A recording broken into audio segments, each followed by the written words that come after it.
start. Can someone move the minutes from the last meeting? So moved, Mr. Chairman.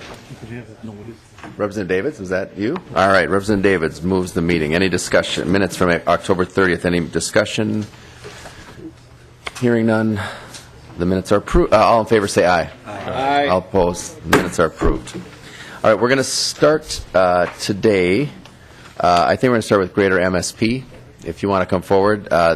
So this is in one of our charges of this group in the statute is to conduct research, it says. I'm not sure how much research we're going to be doing, but on economic matters and on the state of the state's economy. And so that's the gist of today. We're going to have Greater MSP here, which focuses kind of on the metro area. We're also going to have the Center for Rural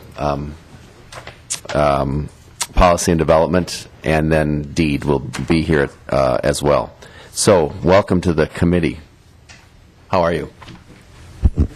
Good, Speaker. Good to be here today. To all the members of the commission, my name's Michael Langley. I'm the President CEO of Greater MSP. We're pleased to be asked to come and share our point of view on the state of the economy. Prepared to go through that and kind of talk a little bit about our mission, our role, and what we're seeing in terms of our job to market and promote the 16-county metropolitan statistical area called Greater Minneapolis-St. Paul. So thank you for the opportunity. First of all, I mentioned what we see as, hang on, our region, 16-county MSA. This year we have recalibrated, we're up to $220 billion in gross regional product for the MSA.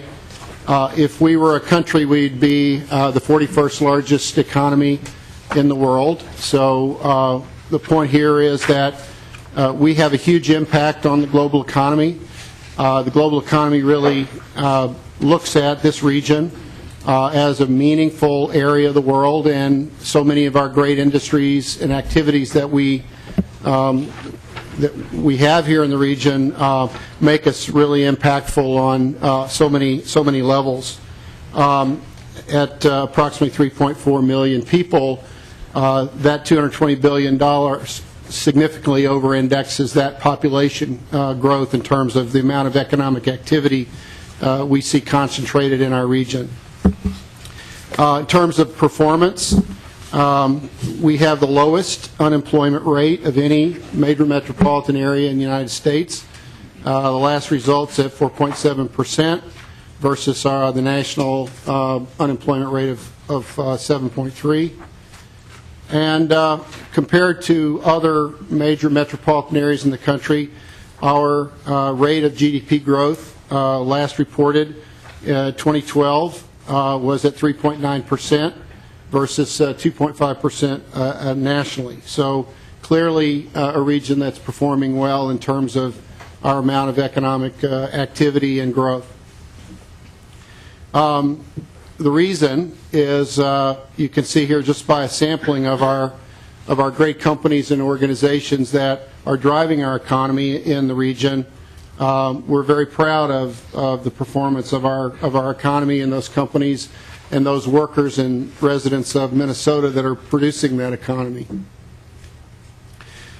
In terms of what we call regional sectors of strength, these are the areas that are producing that growth and that economy.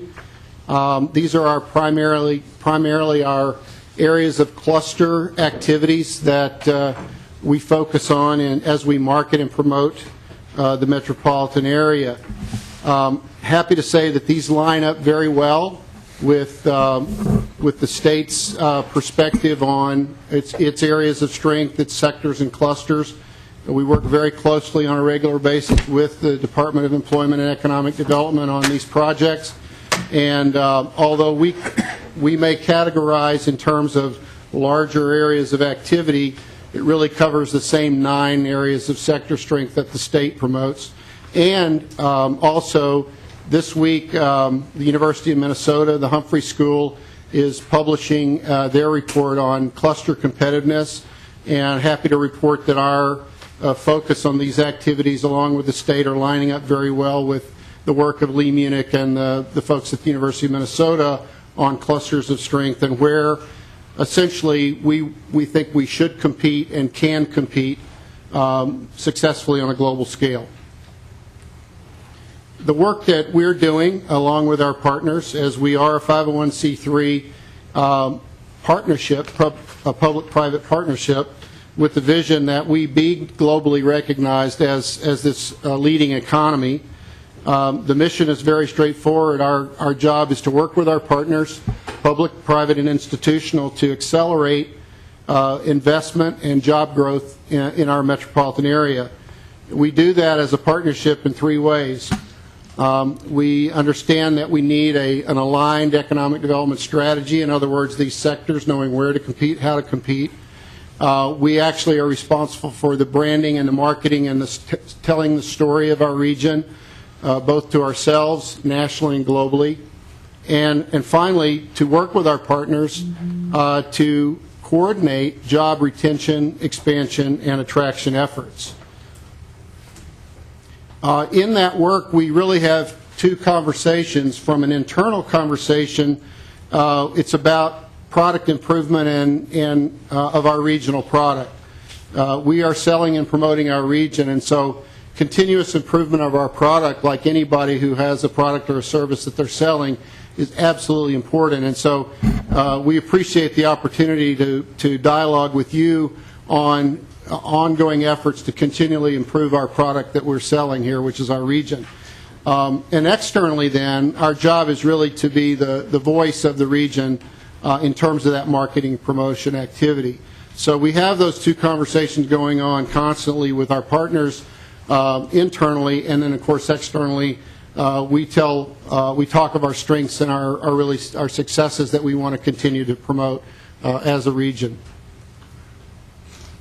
As far as we've been around now for 2 full years, we just reported out at our annual meeting last month that our partnership, again, our public and private partners working together, have been involved in projects, and essentially to date approximately 50 projects that have produced stimulation of over 9,000 new and additional net new jobs to the region, with an average salary of over $54,000 and over $1 billion in new capital investment in these projects alone.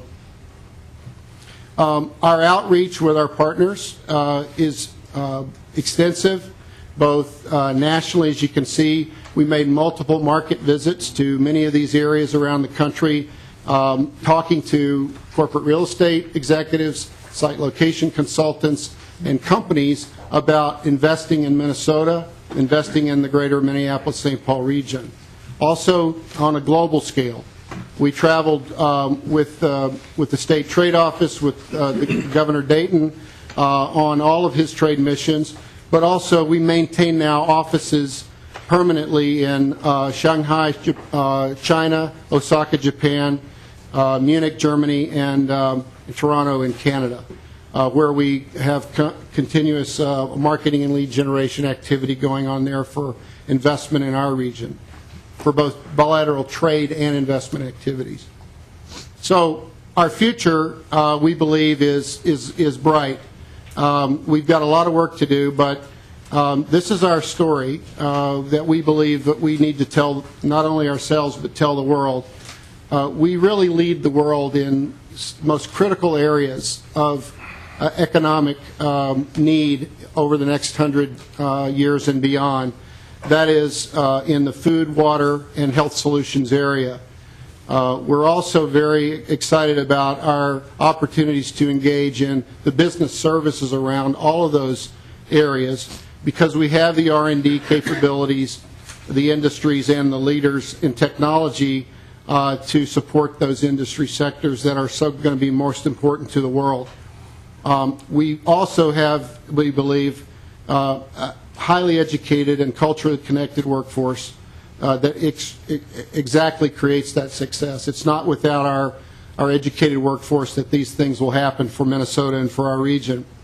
And, of course, the infrastructure that we need for the quality of life and the social consciousness, progressiveness, and collaboration that will sustain that success. So our story is that both business prosper here and people prosper here, and that's really the success story for our state and for our region.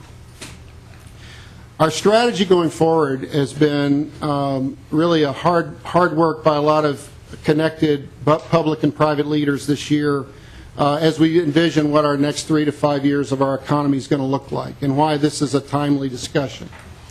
We think there are areas that we need to focus on, and the headlines that came out of our strategic planning work over the past year is, number one, we've got to do a better job collectively of telling our story and rallying ourselves around these key elements of our success for the future.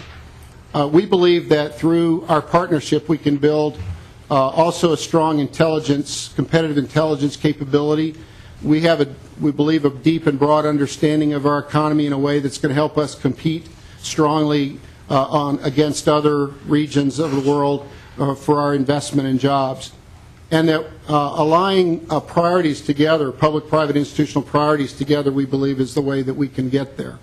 The biggest headline that came out of the work, however, has been the fact that it's all about our talent for the future that's going to drive this. There's no way we can achieve this success without continuing to invest in our human capital and our workforce of the future. So strengthening our entire human capital pipeline has got to be a priority, a number one priority for our region and for our state.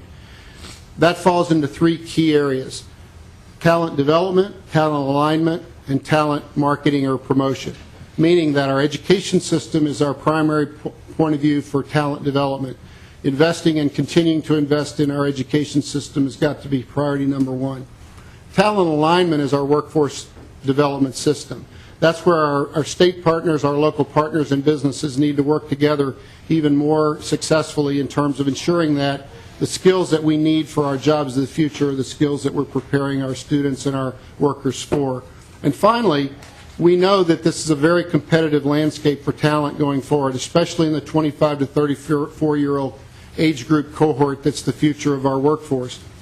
And so we're competing against other regions and other countries around the world for this talent. So having a really embedded talent retention and attraction approach to ensuring that we have the talent for the future has got to be part of our marketing work going forward. And finally, we need to claim global leadership in those industry areas where we know we're leading and have an opportunity to lead in the future: food, water, and health. We need to grow the intersections of those areas, which are really areas of strength, and we need to target even more the high opportunity areas that we're seeing emerge.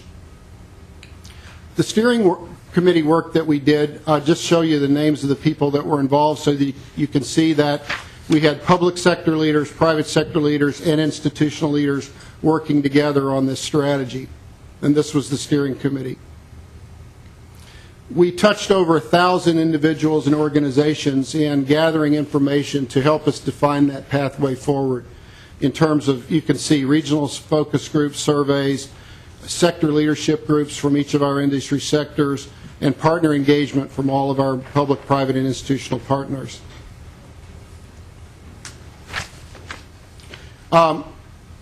In effect, the strategy shows us that we're motivated to act on opportunities, not crisis.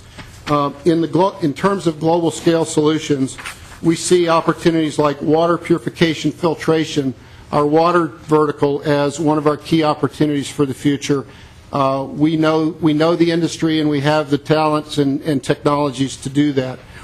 Our agricultural production, our food storage and transport, and our healthcare process to reduce costs and improve quality, both for med tech and improved nutrition, are global scale solutions that we, more than any other region, and certainly in our country and maybe in the world, offer. The intersection of those areas of strength, healthcare and IT, is a huge intersection that we possess in terms of our economy that can lead the world. Robotics and agriculture, again, our technologies and our strengths of agriculture are combining in the future. And then big data, our IT of food, our IT of health, and our IT of finance will provide us big data solutions for all of those industries. We find that we're stronger as a region when we partner statewide in our sectors. If you look at the food and agricultural vertical that we possess in Minnesota, those activities that are in the metropolitan area and those activities are in greater Minnesota, working together, we have a huge opportunity to even be stronger in working our regions together. And we've, out of 300 sectors of our economy nationally, we focused on 27 of these opportunity areas that we believe that we possess significant strengths and certainly higher than normal activity levels of those particular sectors in our region.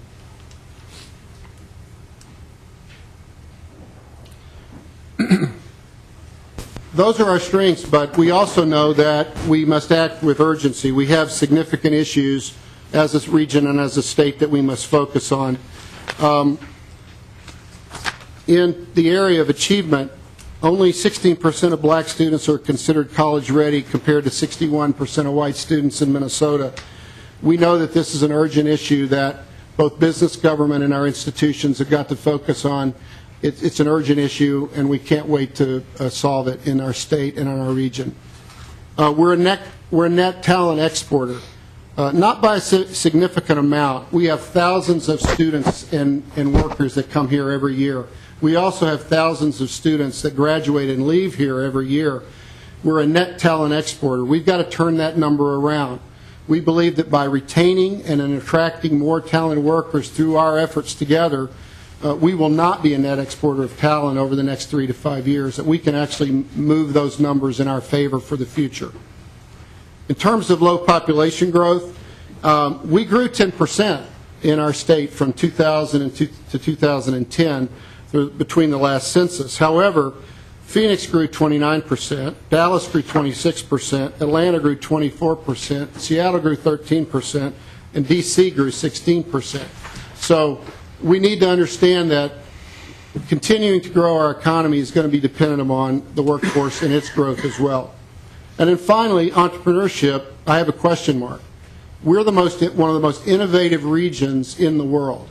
Our patents per capita is at the top of the list on a global scale. However, our new business starts rank very low. So we have some question marks in terms of our entrepreneurial culture and reinvigorating it for the future. And I think that's also an area that we need to work together on to ensure that we're offering opportunities and stimulus for our entrepreneurial economy in the state. Because if we don't, we know what the statistics show us for the future. In the next 10 years, if we go on the same course that we're on now in terms of the number of trained workers and talented workers produced by our region that are currently coming here, we'll have a gap of about 120,000 jobs just in the next 10 years. That gap in terms of our workforce shortage by 2040 could grow to as many as 370,000 workers short. That's why it's so important that we retain and attract more workers in the future. It's a challenge that we face together. Finally, again, this is a global market that we live in, and these are global issues that we're facing. In terms of our demographics, the emerging middle class on a global scale will exceed consumption just as that emerging middle class in places like China, India, and the developing nations will exceed the U.S., Japan, Germany, UK, China, and France's economy together. And by 2050, people 60 plus will make up 22% of the global population. That's double today's proportion. That's a good thing for us in many ways, in that we have an opportunity with our industry strengths of healthcare, water, and food to really be responsive to that and to create solutions not only for ourselves and our region, but for a global economy. Over the past decade, in terms of technology, trade flow has increased 1.5 times GDP, but information flow has increased 10 times. The Internet of Things will be 35 billion devices connected to the Internet within the next 5 years. So our technology leadership, again, puts us in a better position than most economies to succeed in the future.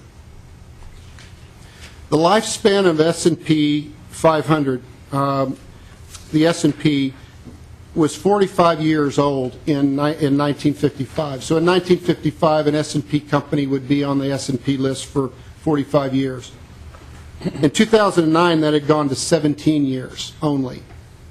In another 10 years, it'll be in single digits. What that tells us is our economy and our industries are changing dramatically. Professor Miles Shaver at the University of Minnesota indicates that of the 20 Fortune 500 headquarters companies that we have here, we've created 55 Fortune 500 companies since the 1950s, but we've lost 30 of those. So the dynamics of industry is changing dramatically. We have to stay ahead of the curve and understand where our industries and the jobs for those industries are headed. And then finally, in terms of climate and natural resources, we know that there's going to be a 40% gap between global supply and demand for water by 2030, unless we better deploy technology and improve our resource management. So that's why this whole water and food element is so important that we possess that strength. So how can we work together, public, private, and institutional organizations and leaders? We think on telling the story, we need to work together to equip our regional leaders to tell the story, to tell about our strengths. We need to establish measures and regional success indicators that we all agree on. We invite the legislature to work with us on defining those metrics and those indicators that we should most effectively look at together.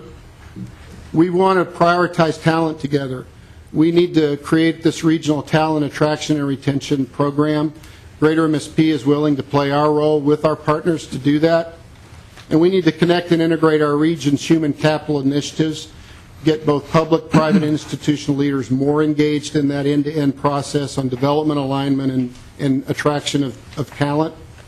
And then we need to work together to ensure that our regional economic research and analysis priorities are in place, both public and private together. And finally, that we work together to build these sectors of strength for global leadership in the future. I appreciate the time you've given me to share a little bit of my ideas about the economy with you today and what it means to us to work together to achieve success for all residents of our state and our region for the future. Thank you very much. Thanks. Representative Davids. Thank you, Mr. Speaker, and to the witness. During the session of 2013, the Greater MSP ranked the following factors. You listed number 1, geography and market, number 2, workforce, number 3, business climate, number 4, incentives in the testimony before the Jobs Committee. And at that hearing, it was stated that Minnesota's existing economic development tools need modernization and revision, and its economic development toolkit is uncompetitive, and real-world experience shows this negatively impacts our ability to retain and attract jobs and capital investment. I was just reading what the testimony was. How did have the conclusions changed any? This was before we had passed the tax bill, and with the tax increases on our businesses, would you revise those statements at all, or are we getting better or worse, or how have the tax increases affected the business climate? And then also, if you could follow up, I'm very curious about, and this was not a doing of the state legislature, but with the Obamacare medical device tax, taxing our medical device makers, have they reacted to that? And they moving some offshore operations, or what's been the response to the Obamacare medical device tax?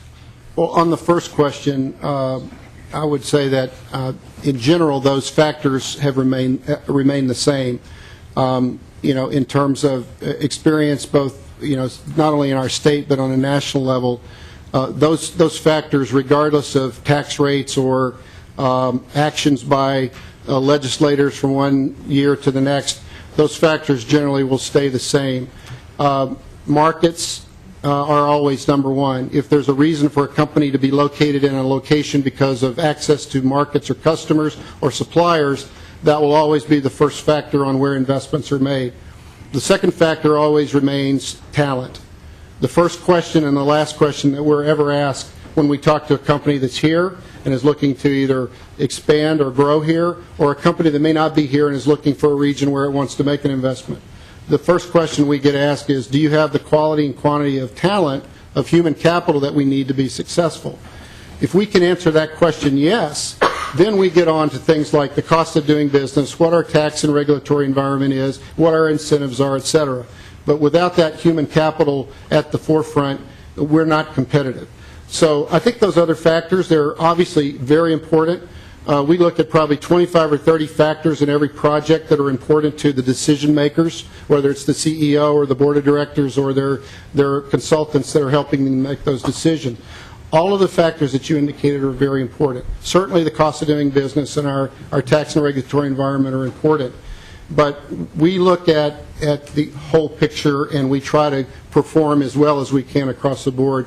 And I think, you know, we're a competitive state across the board. We want to continue to be competitive.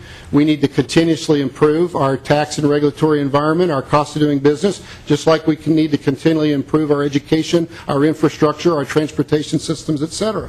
It's not either or, it's both and I think that's the best approach we can take to selling and promoting our state and our region for success in the future. As far as the Obamacare issue, I'm not certainly an expert on Obamacare. We work very closely with our business partners from the Life Sciences Alley and the Bio-Business Alliance of Minnesota. I would refer your question to them directly. I don't think we've seen enough trend on either our tax decisions of last session or the effects of Obamacare for the future to really understand exactly what effect it's having on our economy on a long-term basis.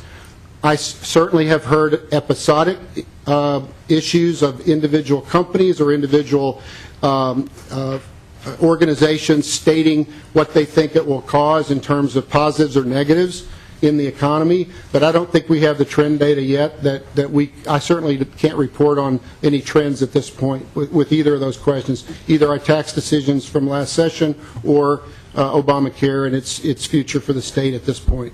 But I appreciate the question. Mr. Speaker, I wasn't talking about Obamacare and the negative effects it'll have overall. I was just specifically looking at the medical device tax, because that's a big industry in this state, and I was just wondering if we'd seen any movement on I wasn't talking Obamacare in general and what it's going to do and what's coming, but I was talking more about the medical device tax. Can we keep those jobs here, or are they going to be offshore so they don't have to pay that massive tax? Well, again, I think the jury's out on specifics on that. I do know that we have seen continued investments in the medical device and medical technology sector in the region in the last couple of years. St. Jude Medical made a significant expansion, and Medtronic, 3M, and others continuing to make investments in our state and our region. So, are there effects? Absolutely. I think that anytime there's an amount of pain applied to a particular industry versus across the board, it creates problems and issues. But I think we don't have the trend data. I don't have the trend data to really report on that at this point. Thank you, Mr. Speaker. Congressman Carlson. Yeah, Mr. Chairman, I've actually got two questions. One, you said we need to do a better job of telling our story. And near the conclusion of your comments, you were talking about what I will talk more cooperation, coordination, public-private sector. What do you see as the next step in terms of telling the story so that it's not simply a dialogue internally, but we get that story told in the other markets of the country and even internationally? Well, I think certainly from the perspective of our responsibilities as a regional organization, we're investing our resources in that. Our marketing and promotional efforts. As I mentioned, we have externally 4 offices internationally now where we're telling that story more effectively. We believe the first step, though, is to educate ourselves, to educate our leaders, both public, private, institutional leaders, what the facts are more readily, and to give them the tools that they need, whether it's social media tools, whether it's ability to link to the information on their own websites. As we market and support this story to talent, both our students that we've got to tell them better that we want them to stay. If a student gets out of college and thinks the next best thing for them to do is move to the West Coast or the East Coast, we've got to change that dynamic. We've got great jobs in economic activity here in Minnesota. We want to keep those kids here. So we've got to give ourselves the tools to tell them the facts and tell them the stories more effectively. And I think we're starting to do that. And through Greater MSP, through the Itasca Project and the leadership of a business community, we want to partner with the state even more aggressively on those opportunities. And Mr. Chairman, my second question, you referenced new business starts. You said we were quite low in that category. I thought it was kind of the flip side of that in terms of how successful those starts are as opposed to other places where Right. they may have more starts but a higher failure rate. Right. If you have any comments on that. Yeah, I do, and I think that's the reason on that point where we said entrepreneurship, there's a big question mark. We have a real mixed bag here.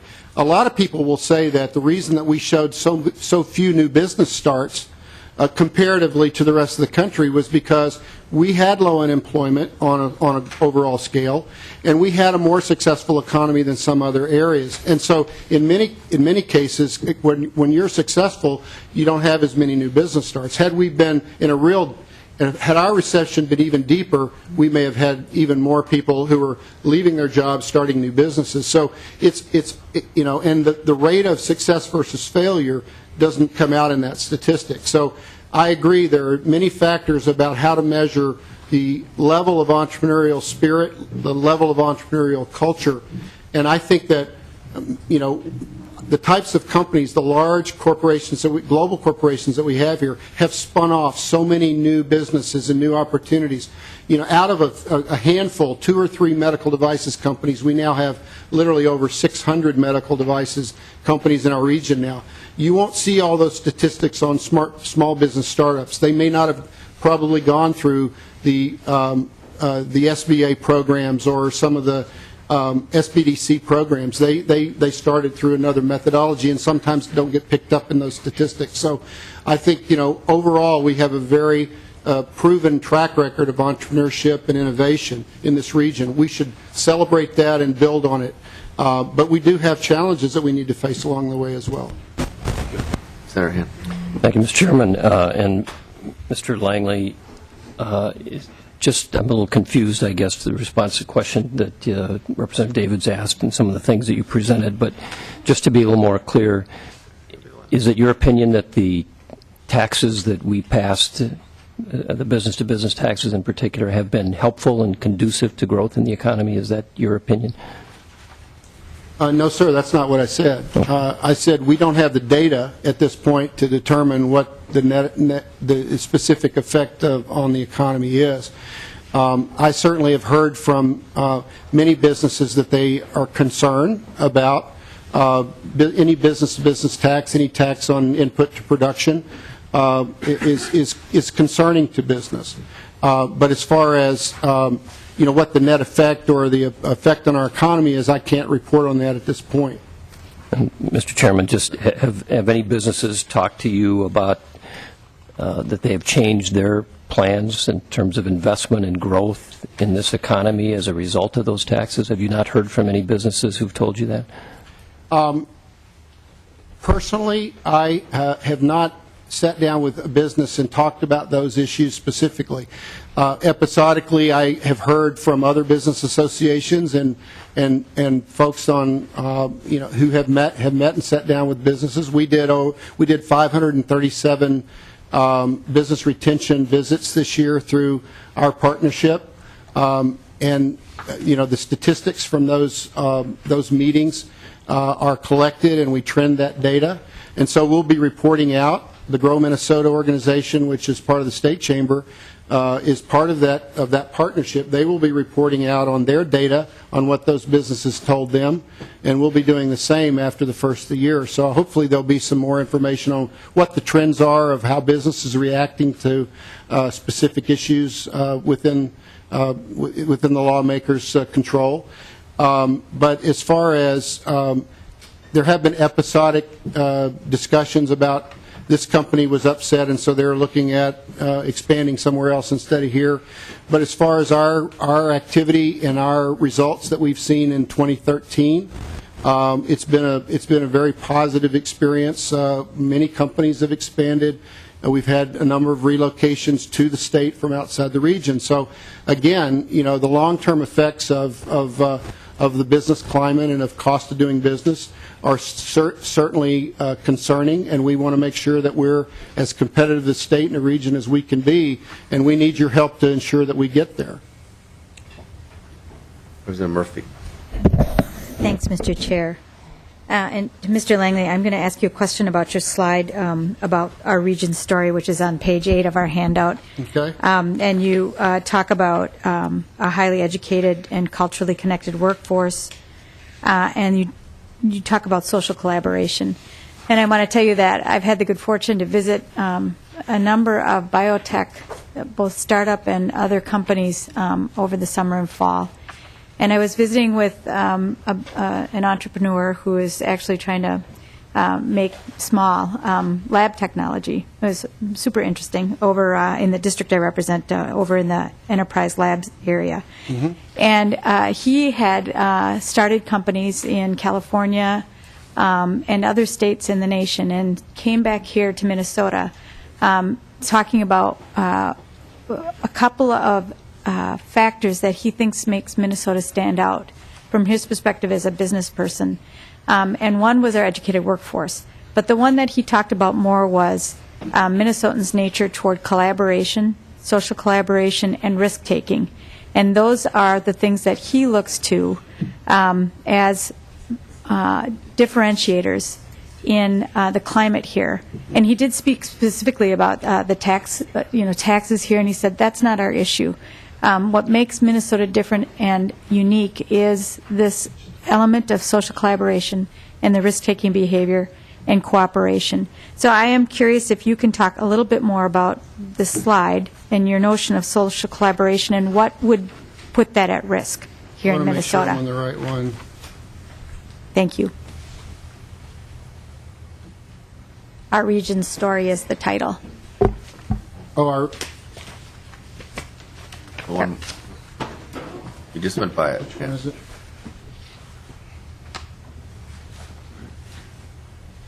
All the way back? Okay. There you Oh, go. okay. Sure. The third bullet. Right. And it might be too big a question for you, but I think it's important if we understand what makes the region and Minnesota unique.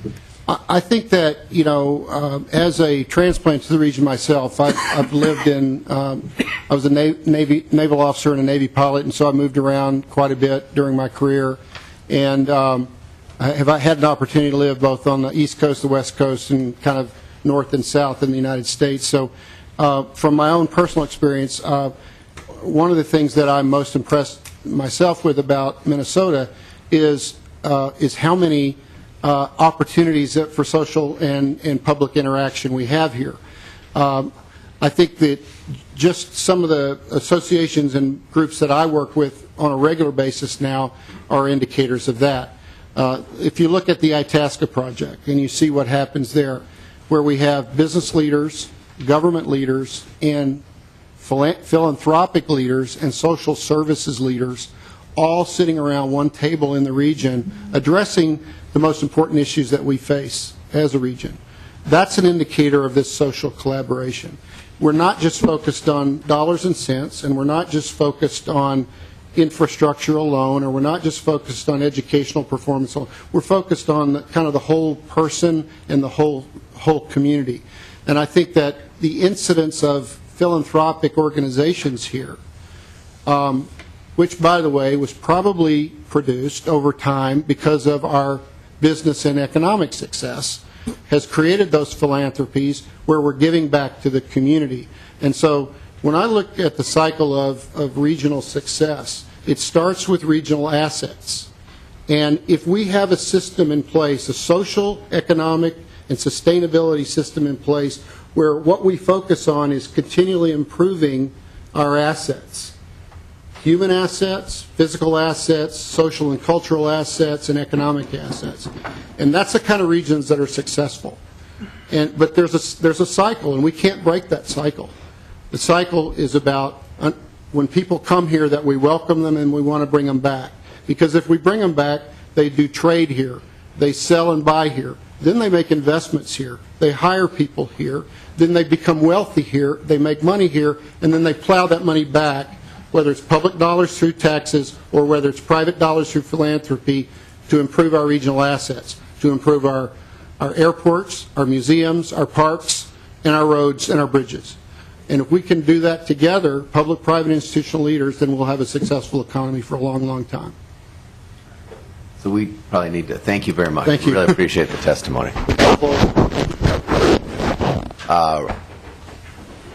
Brad, you want to come? You want to come down? Thank you. And welcome. Good to see you.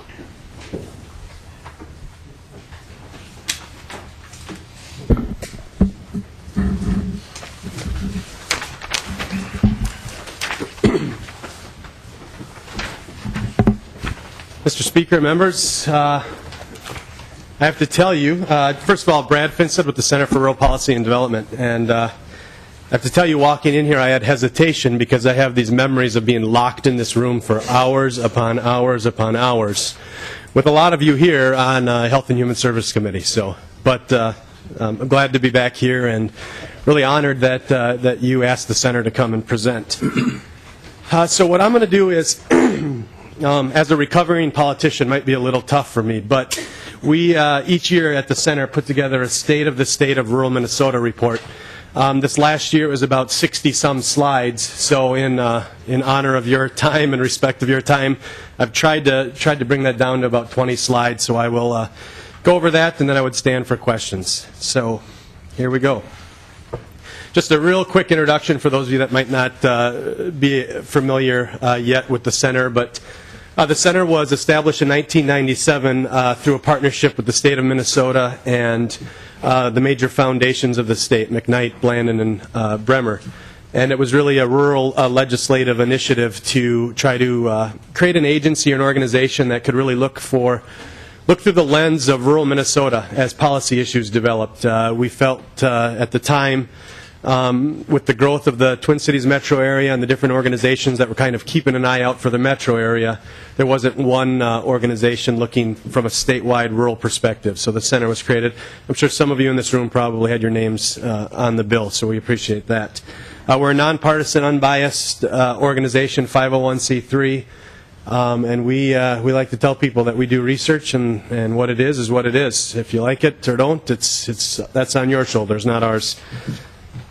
So as we go through this presentation, I just want to point out this first slide that defines or shows you how we look at regions, or we call them rural plexes. We had the two Toms a few years ago, Stimson and Gillespie, put together a rural plex type plan for us. So as we started looking at data more regionally, how we were able to look at that data and what really tied communities together with like data sets. So a couple slides down here into the presentation will reference back to these plexes, so I wanted you to be aware of this.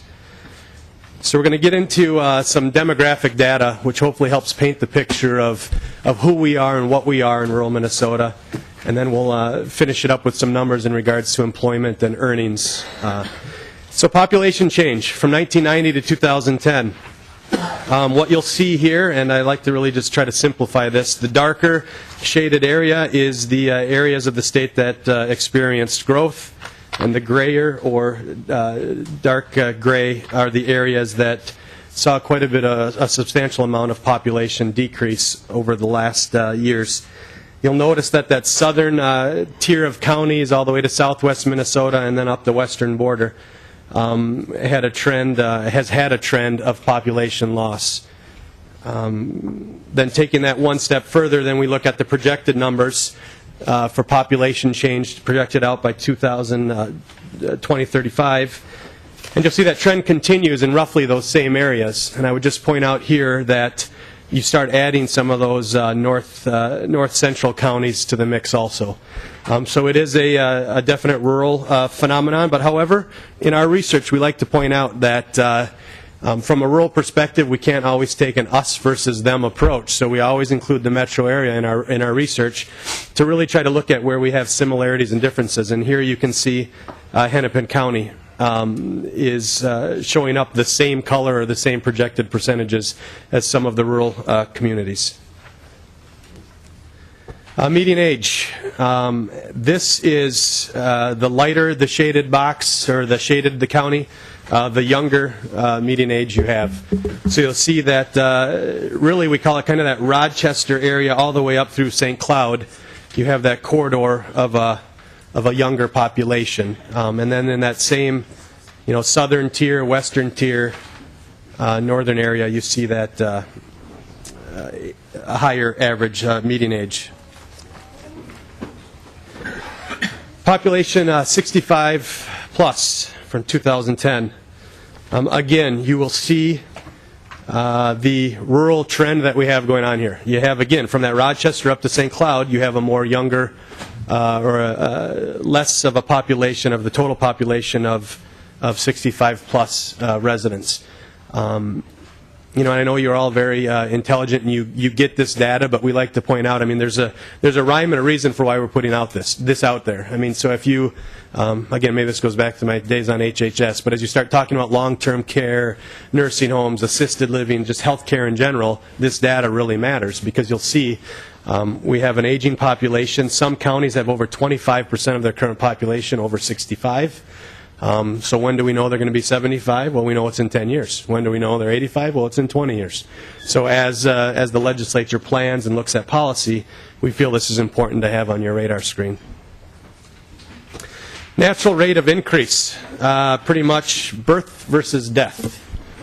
The whiter or lighter shade counties are those that are dying more than they're having newborns. I have to point out Brown County. We're right on the verge, but I'm doing my part. I have 7 children under the age of 10, so you take me out of the equation, that county might switch into the white area. So, and Representative, I have twins. Just had twins about 2 months ago. So if I fall asleep during this presentation, I'm sorry.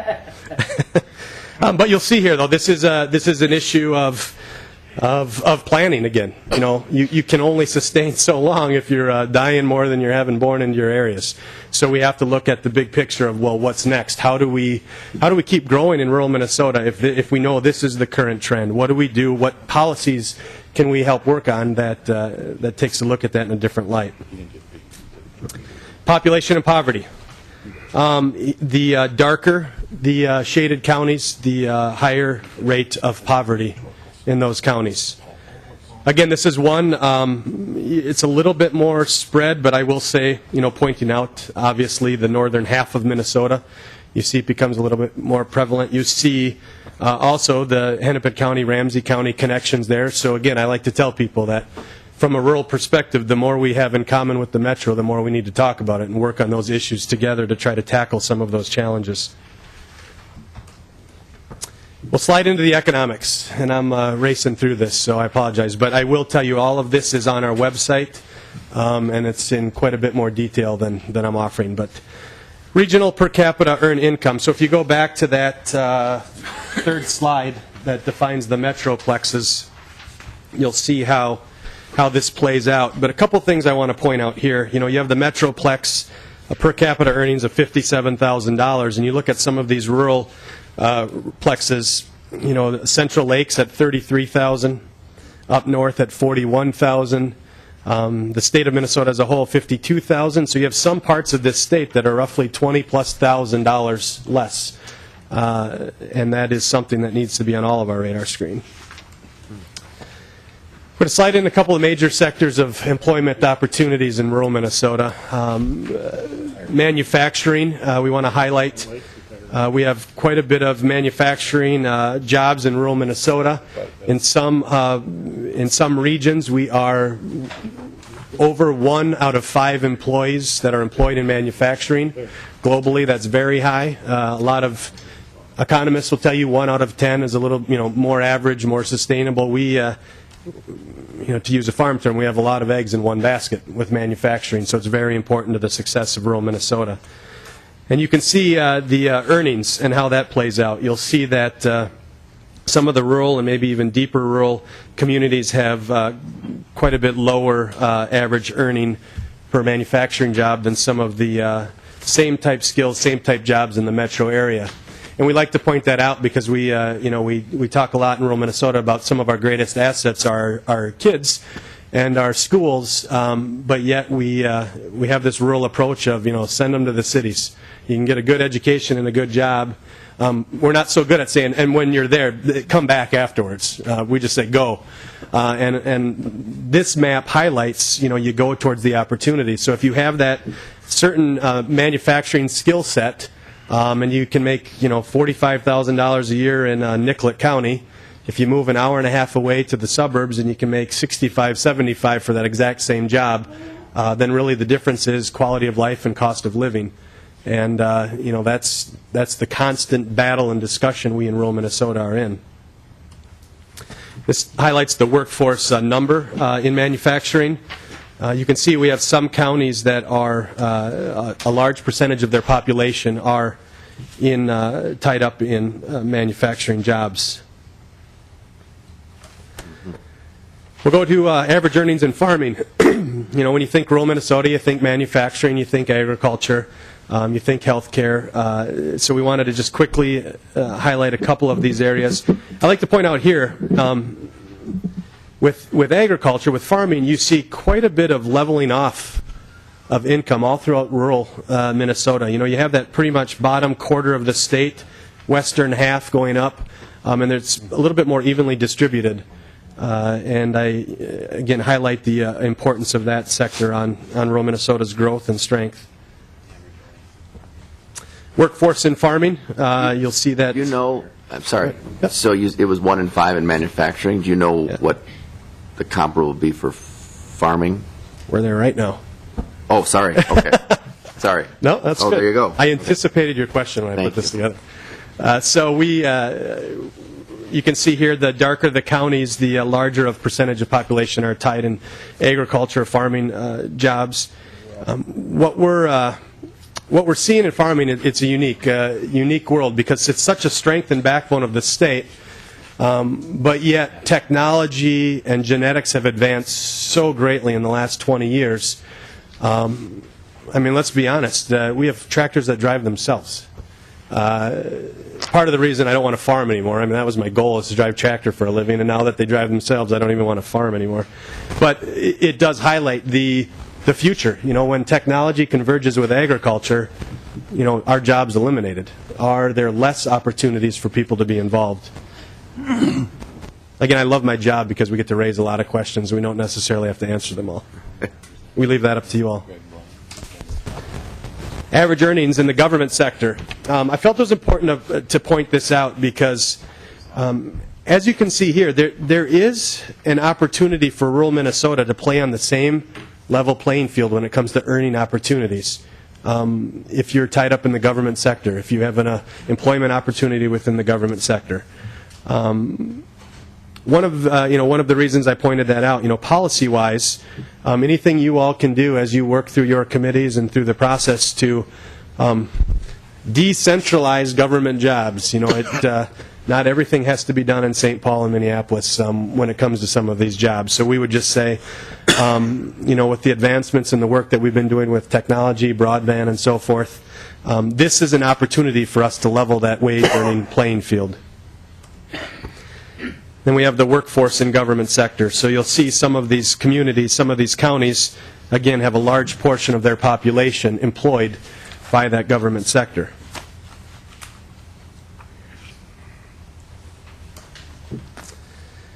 Just wanted to point out this, again, I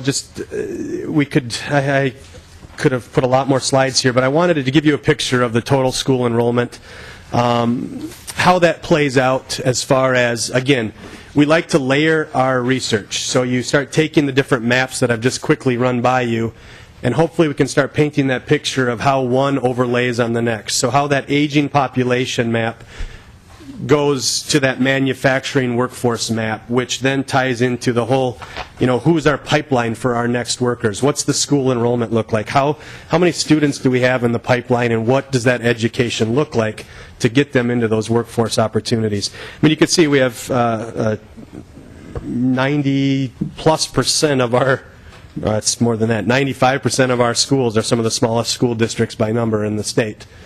And with that, of course, poses all kinds of different challenges in regards to workforce readiness and workforce development and different opportunities that our schools can do to hopefully feed that workforce pipeline.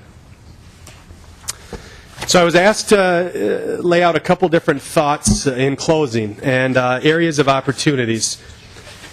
Again, I want to highlight based on the facts that we've just laid out, manufacturing is key to rural Minnesota. You all know that. Recent trends have shown that we have projected opportunities of great growth. A lot of different, philosophies of why that might happen. Western Minnesota has seen a strong surge of manufacturing opportunities. Some say it's tied, some, is tied to the North Dakota oil boom.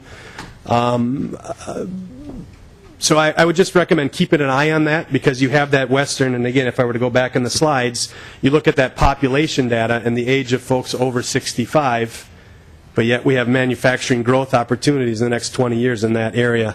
And that is, keeping your mind on more of the global issues of competitiveness and the opportunities for market growth. Agriculture, again, the data speaks for itself. It's been a strong backbone of the state. I would say keeping a strong eye on this, especially with the next point of technology, and then ultimately that fourth point of the convergence of those. I guess you could even say the manufacturing, ag, and technology is creating a lot of opportunities where those sectors converge. So we're seeing a lot of, back to that simple point of we're seeing tractors that can drive themselves. Do we have companies in the state that are working on that technology, developing that technology, putting that technology into the marketplace?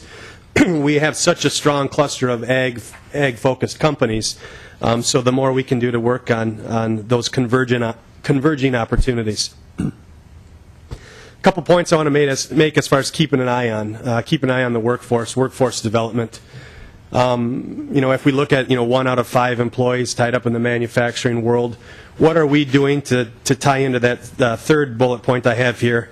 Education. Are we working with MnSCU, the U of M, even our high schools to really integrate those opportunities in rural Minnesota, meeting the needs of employment opportunities, having a more responsive education system that's able to keep up with the speed of business, not the speed of a degree or not the speed of a diploma. I hear that quite often as I'm out and about talking to business owners in rural Minnesota, that they need a little bit more responsiveness when it comes to that. The last point, we did a series of focus groups. A lot of our research we take out across the state with focus groups. And over the last couple of years, I've been hearing this more and more, the need for a one-stop shop. And I was driving up today, I couldn't help but think, and it's ironic that Representative Davids is in this committee, that if I had $1 for every time I heard all of you talk about a tool in the toolbox. And this made me think of it a little differently, that maybe we focus so much on the tool in the toolbox, we don't focus enough on the toolbox. And from a rural perspective, what we've heard over and over again in the last couple of years, that when we seek to work through different challenges, different growth opportunities, when we interface with government, it feels fractured. It feels, if you have an ag issue, you go over here. If there's a deed issue, you go over here. If there's the one-stop shop is what we've heard quite a bit about when we've been out talking to folks. That maybe there is a rethinking of how we look at economic development in rural Minnesota. Maybe there is a retooling of a Department of Agricultural and Rural Affairs, thinking about that next step of how we meet the needs of rural Minnesota. So that would be my 2 cents worth of advice, and I probably owe you money for it. But I appreciate being back here, and I appreciate your service. I just look at all of you and respect all of you for the time that you put in here, and respect your families for letting you do this, and I just thank you for being here. Thanks for being here. Now, Representative Carlson, he looks like he has a question. Yeah, I maybe have a couple. By the way, your introductory comments about being trapped in the room, there used to be doors where these bookcases are, but somebody decided to fill those in. That dates me a bit, going back that far. But I did have a couple of questions relative to population and then your areas of opportunity. You mentioned agriculture, and I think we all recognize how important agriculture is to the state of Minnesota.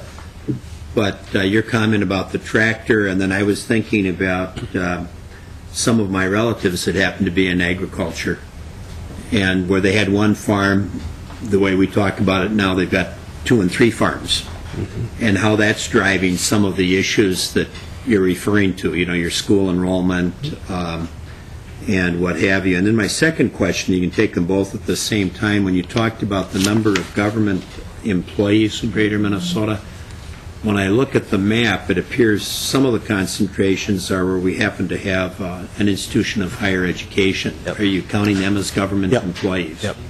Okay. Maybe you could comment on the first one then with agriculture and what's happening with more and more agriculture being done with fewer and fewer people. Sure. Yeah, it's the ultimate double-edged sword of efficiencies, being more conservation-minded when it comes to practices, tillage, farming, equipment, being able to do more with less. But ultimately, you think, you know, just the evolution of ag in the last 30 years.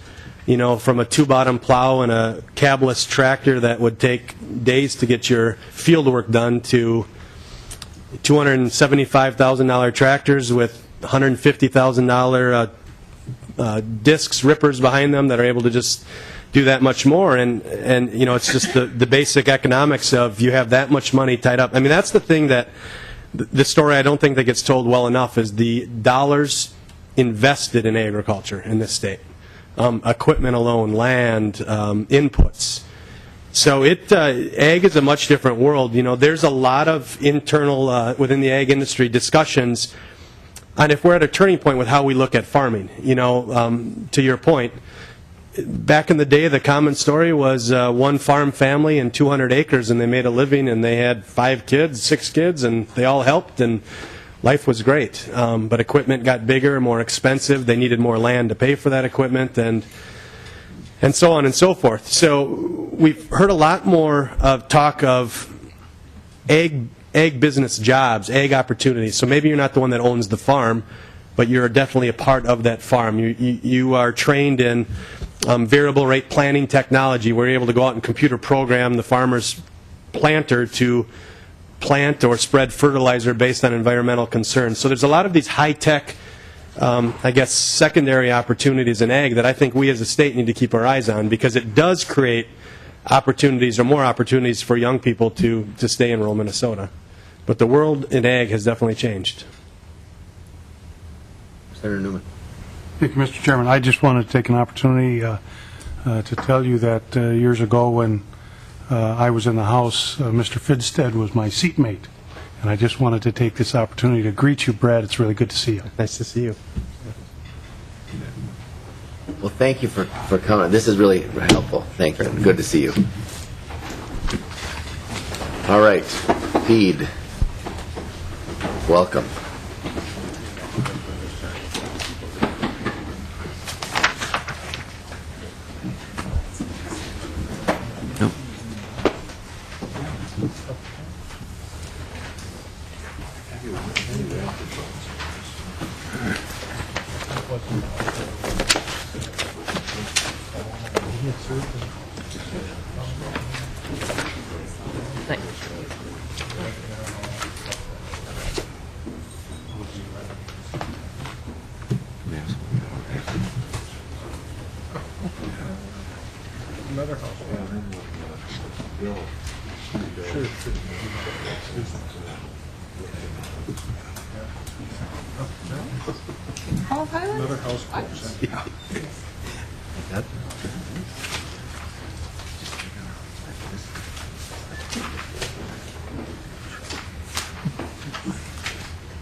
Welcome.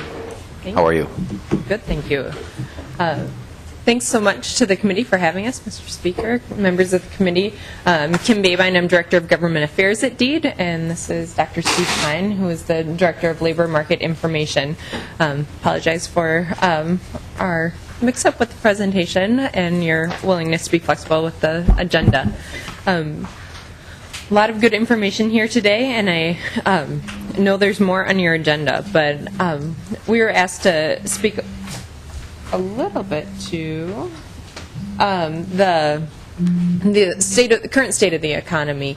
And before Dr. Hine goes into a lot of the specifics on current data and current indicators, I wanted to share just some preface information as to where we are in terms of the stability in our state.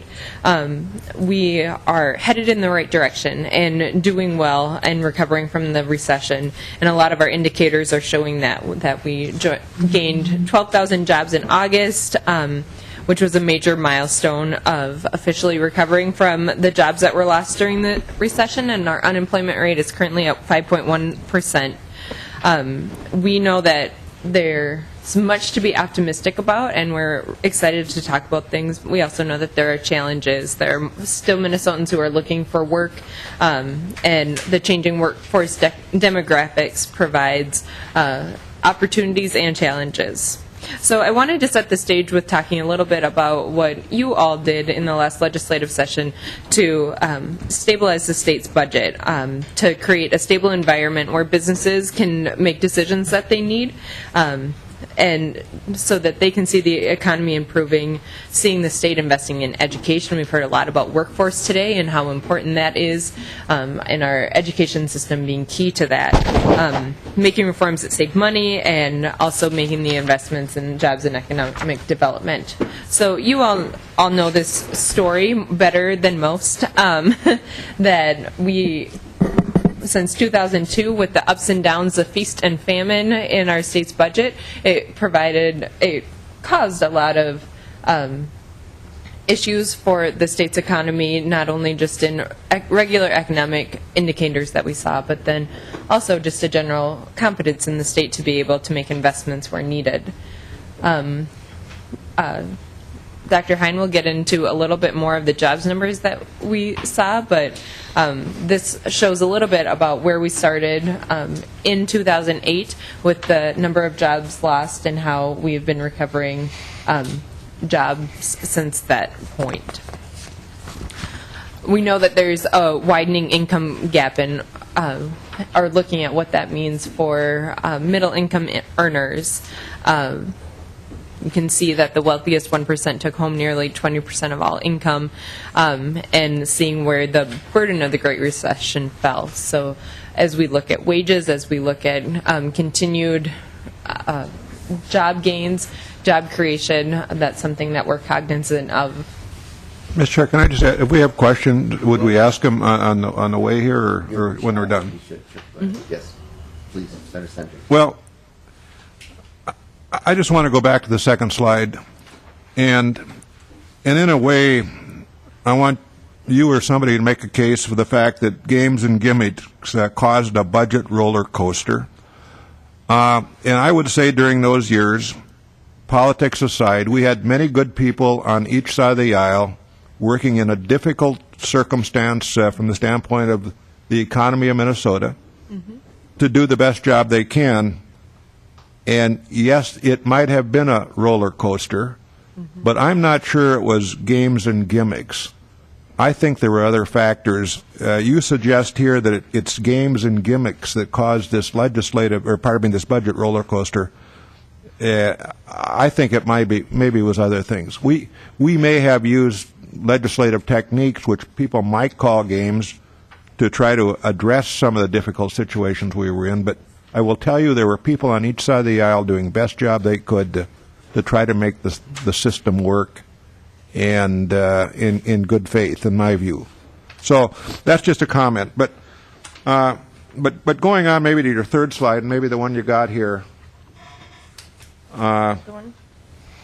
Just a question. If the wealthiest 1% took home 20% of all the income, do you have any idea how much that 1% also then paid in taxes to share to the common good? Mr. Chair, Senator Senjum, I don't have the exact data on that. It's definitely something that I recognize is important to the state of the economy.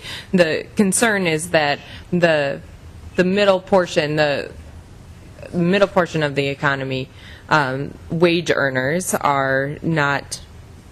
That number is shrinking, and that those middle earners, those middle class jobs are important to the continued growth and continued strength of all of the sectors that we've been talking about today. And I think we'd all agree on that. Thank you, Mr. Chair. Mr. Chairman. Thank you. And I had somewhat a similar question to Senator Senjum, and I guess, is this intended to be a political document, or is this supposed to be some sort of objective information? And the reason I ask that is I'd like you to tell us what are the games and gimmicks, more specifically, that you believe caused this. Could you tell us, give us some examples of the games and gimmicks that you're pointing out? Mr. Chair, Senator Han, excuse me. And to Senator Senjum's point, I fully agree that there have been members on both sides of the aisle doing good work here at the legislature in the Capitol, and am very appreciative of your service and members of both parties. I think the issue that we're talking about is that there were ways that budget gaps were filled that through budget deficits that were a result of economic conditions, and they were filled in such a way that there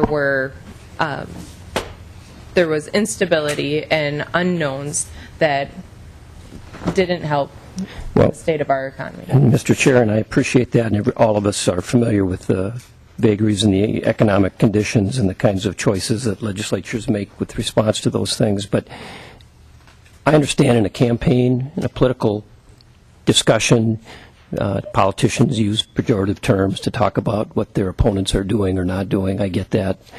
And that's my question. If this is intended to be a political statement, fine, let's talk about games and gimmicks and let's get political. But if you're here to represent the people of the state and talk about facts, I just think this is out of line. Okay. Mr. Chairman. I think that we can, I would just say a couple things. I think we can probably all agree that the choices that were made, and this is going over a period where Republicans and Democrats were in the governor's office, when Republicans and Democrats were in the legislature. And I don't think any of us are necessarily proud of some of the choices that were made throughout that period in terms of how we balance budgets.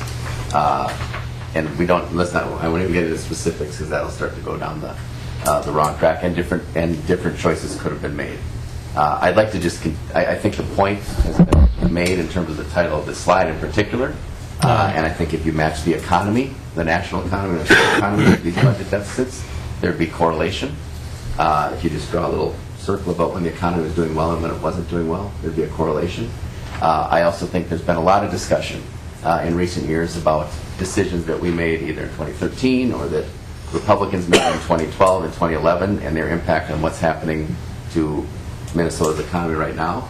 I think Bill Blaze with the Chamber of Commerce, when he says probably decisions made 5 and 8 years ago that are affecting the economy right now, is probably the most accurate. So if we could kind of just, at least for this committee, set aside this idea of taking credit or not credit for where our economy is, and now we can maybe move forward. So talk about what's going on in terms of where our economy is right now. That would, I think, Mr. Speaker, I did take an opportunity to look forward at some of the beginning slides, or the future slides here, and I think maybe based on the comments you made, maybe it would be better to just invite them back at a future meeting.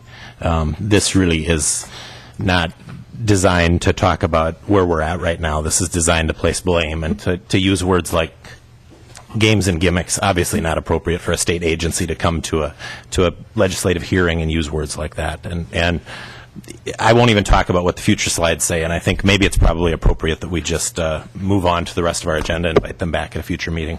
I think what we're going to do is we will continue through it, and if people notice those things, but if we could stick to actually just the facts, and if there's other words in the slides, that's fine, but if we stick to the facts of what's going on in our economy, I think that would be very helpful. I think it would inform, I think there is stuff that, I haven't looked at this whole thing yet, so I think there is stuff that could inform us. I may want to jump in here and there then. That is, Well, Mr. Chairman, I've been trying to get the floor now for a while. I just want to make this brief comment. I'm going to go along, of course, with what you are suggesting, albeit I agree with Representative Dowd. This document, I have gone through it, and I have looked at the future documents, and it looks a whole lot more like a campaign lit piece than it does as a document coming out of a state agency. And I don't take the comments that Senator Senjum or Senator Hand made as a criticism of anybody sitting at this table or the legislature. I am, however, very critical of DEED in putting together a document that, you now want to go through, and that's fine. But as I'm going through it, Mr. Chairman, it looks like a lit piece for a campaign, not as a piece of information by a nonpartisan state agency. Well, Mr. Chairman, just let me. Yes. I'd like just to add. We're going to talk about every slide. Well, there are There a small number of us around this table that were here when the problem was created, and clearly, when Governor Plenty was elected governor, he inherited a huge problem. I mean, a real mess, and it was created because previous legislatures that I was a member of, that I believe Senator Skoye was here a couple of years, Senator Sieben, Representative Carlson, when the economy was really, really strong, we made some mistakes. And we cut taxes deeper than we should have when the economy was very, very strong. And then when the economy softened, Governor Plenty inherited a real mess after the 2001 recession settled in. And we have had a difficult time righting the ship. And so I think some extraordinary accounting measures maybe is a better way to talk about what has been done over the last 10 years, that different mechanisms that have never been used before, but it was because previous legislatures prior to 2002 had put this legislature and governors elected beginning in 2002 in a very difficult situation. So there's plenty of blame to go around, but it's way before this slide indicates that, I would argue. Mr. Chair? yes. If I might, hearing the concerns, in no way was this meant to be a political document or to place blame. It was to show that this is where we stand and this is where we see as our. Can we just go to the But slide then- and start at the numbers? Exactly. That's what I was going to move to. And so I will. I just wanted to apologize and say that that's was not the intention. So I'll turn it over to Dr. Steve Hine, who is our nonpartisan labor market information director, and he will provide the data and statistics of where we currently stand. Okay. Thank you very much, and thank you, the members of the committee, for allowing me to appear today. My task, the ask here, was to give you an overview of where our economy and particularly our labor markets stand as of today, where we've been over the last few years, and what our successes have been over the last few years, as well as what our remaining challenges are in the coming years, certainly over the next legislative session. This is a chart I like to call Wild Thing, but this shows total non-farm employment over the last 13 years. That is from the beginning of the millennium through August. Because of the federal government partial shutdown, we have been delayed in releasing September and October. Those data will be coming out tomorrow morning. So unfortunately, I haven't been able to include those in this chart, but I could assure you that the story will not change significantly with an additional 2 months' worth of data. As Kim mentioned, as of August, we did finally top February 2008's employment level for the first time since the recession started and the recovery followed. So in that sense, the economy is fully recovered.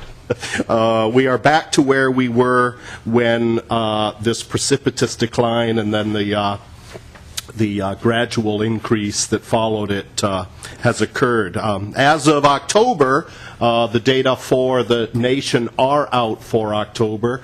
The nation remains about 1.5 million, a little over 1.5 million jobs shy of where it was at its pre-recessionary peak. As of August 2, we were only one of 16 states that had been able to regain their pre-recessionary level. So there is, we've certainly passed the threshold by that measure. Now, it's certainly not the case that all sectors within our economy have managed to regain their pre-recessionary levels. This chart shows by major industrial sector the net change of each of those sectors through the recession and subsequent recovery. And you can certainly see that education and healthcare stand out as an area in which we've added, well, 57,200 jobs since February of 2008. Healthcare, in fact, was the only sector across our economy that did not lose jobs during the recession, that is from the peak in 08, February of 08 to our trough in September of 2009.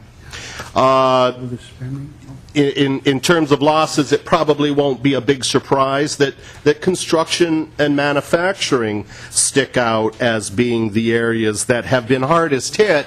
We're hardest hit by the recession. In fact, both of them began to lose jobs well before the recession officially began and our economy as a whole began to decline. And we've also seen some significant losses in trade, transportation, utilities, almost all of which is concentrated in the retail trade sector. Professional business services is also an area of significant job increase on net over the recession recovery, with 11,900 more jobs now than in February of 08, and 6,900 of those are in corporate headquarters. I mentioned that all sectors lost jobs during the recession, with the exception of healthcare. All sectors in the economy have gained jobs in the recovery, with the exception of the federal government. Postal workers primarily in our state. Representative Polberg had a question. Yeah, thank you, Mr. Chair. When you look at the breakdown of those jobs, certainly the category of government is pretty easily identified as funded through tax dollars. Can you tell us in the education and health what percentage of those jobs came from things that are generally paid for by tax dollars, some of the nursing homes, the K-12 schools? I don't know if you'd put in grants that supported higher ed or not, but I mean, I'm just curious of that sector, what proportion of those jobs could be attributed to being supported by tax dollars versus what would be a more traditional. That's a good question. Private sector. I'll note that education and healthcare in this chart by these numbers are private sector education, private education. So it does not include public schools and state universities. Neither does it include state or locally owned hospitals. It's private healthcare. So any, I guess, taxpayer support for these would be through in the form of grants rather than operational expenses covered by government revenue. Oh, Mr. Chair, that might be true if we didn't so heavily subsidize health care.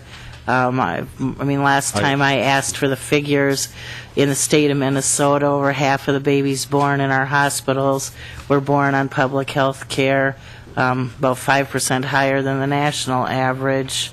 And, of course, we also would subsidize some of that education sector that you spoke of. Sure. Yeah, thank you. Our data don't allow us to do that. Neither would it be able to distinguish construction jobs between those that are financed by, private residential home buyers versus government subsidized or funded highway projects. So I'm afraid the data that we have doesn't allow us to make that distinction. I would recognize that in certain areas like healthcare, there is much more subsidization occurring. I think it would include many of these other sectors as well, many of which are not doing as well. And just for clarification purposes, so in the government category, is that where you would find the public schools and the public higher ed institutions? That's right. Okay, thank you. Go ahead. Mr. Chair? Oh, sorry. And I don't need a long answer. I'm just surprised, Mr. Hine, looking at, I thought Minnesota was a high-tech state and that relied a lot on information technology, and I see that seemingly we decreased employment. That kind of surprises me. Is what I'm thinking about hidden in some other bar? Yeah, these are net changes, not necessarily levels. But I think more to the point of your question is that the information sector here, while it does certainly include some of what you would deem IT-related occupations, it includes telecommunications, which have been hard hit nationally. It includes things like newspapers and book publishing that have also been hard hit. And a lot of the IT types of areas that you might be thinking of might be found in areas like computer systems design, which would be part of professional and business services. Professional and business services is an area that includes businesses that provide services to other businesses, and much of that these days is in the form of IT support services, and that's been doing very well of late. Good. Thank you very much. Thank you. Okay, in terms of unemployment, we had a 5.1% unemployment rate in August.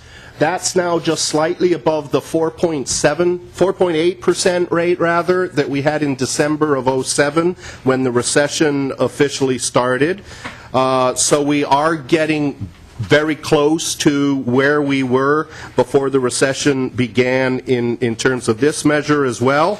At peak, in May of 2009, we had 247,000 officially unemployed Minnesotans. That's down to 152,000 in August. And as you can see, we continue to fare relatively well compared to the nation, which had a 7.3% rate of unemployment in both August and October this year. I'm going to have more to say on unemployment here in a second. Layoffs, so measured by the number of individuals that are filing for unemployment benefits, recognizing that not all unemployed individuals or laid off individuals do file or can file for benefits, but it's a good measure of the pace of layoffs. We, in fact, over the last couple months have seen a number of new claims for unemployment benefits that is below anything we've seen since mid-2000. That's before the 2001 recession, the dot-com recession hit. Not by much, but it was comforting to see us get back down to that level. There was a tick-up in October simply because there were about 2,000 claims filed by furloughed federal workers in our state. Turns out that they should not have filed those in the first place, but they did so at the time anyways. The red line is the number of claims filed by individuals that indicate that their claim is due to a permanent separation from their job, rather than, say, a plant shutdown to retool or something like that. And that also is getting very close to pre-recessionary levels. The other side of the employment coin, we conduct a job vacancy survey every 6 months. The last set of results is for the second quarter of 2013, and During that quarter, we had 589 or something like that. 569, rather.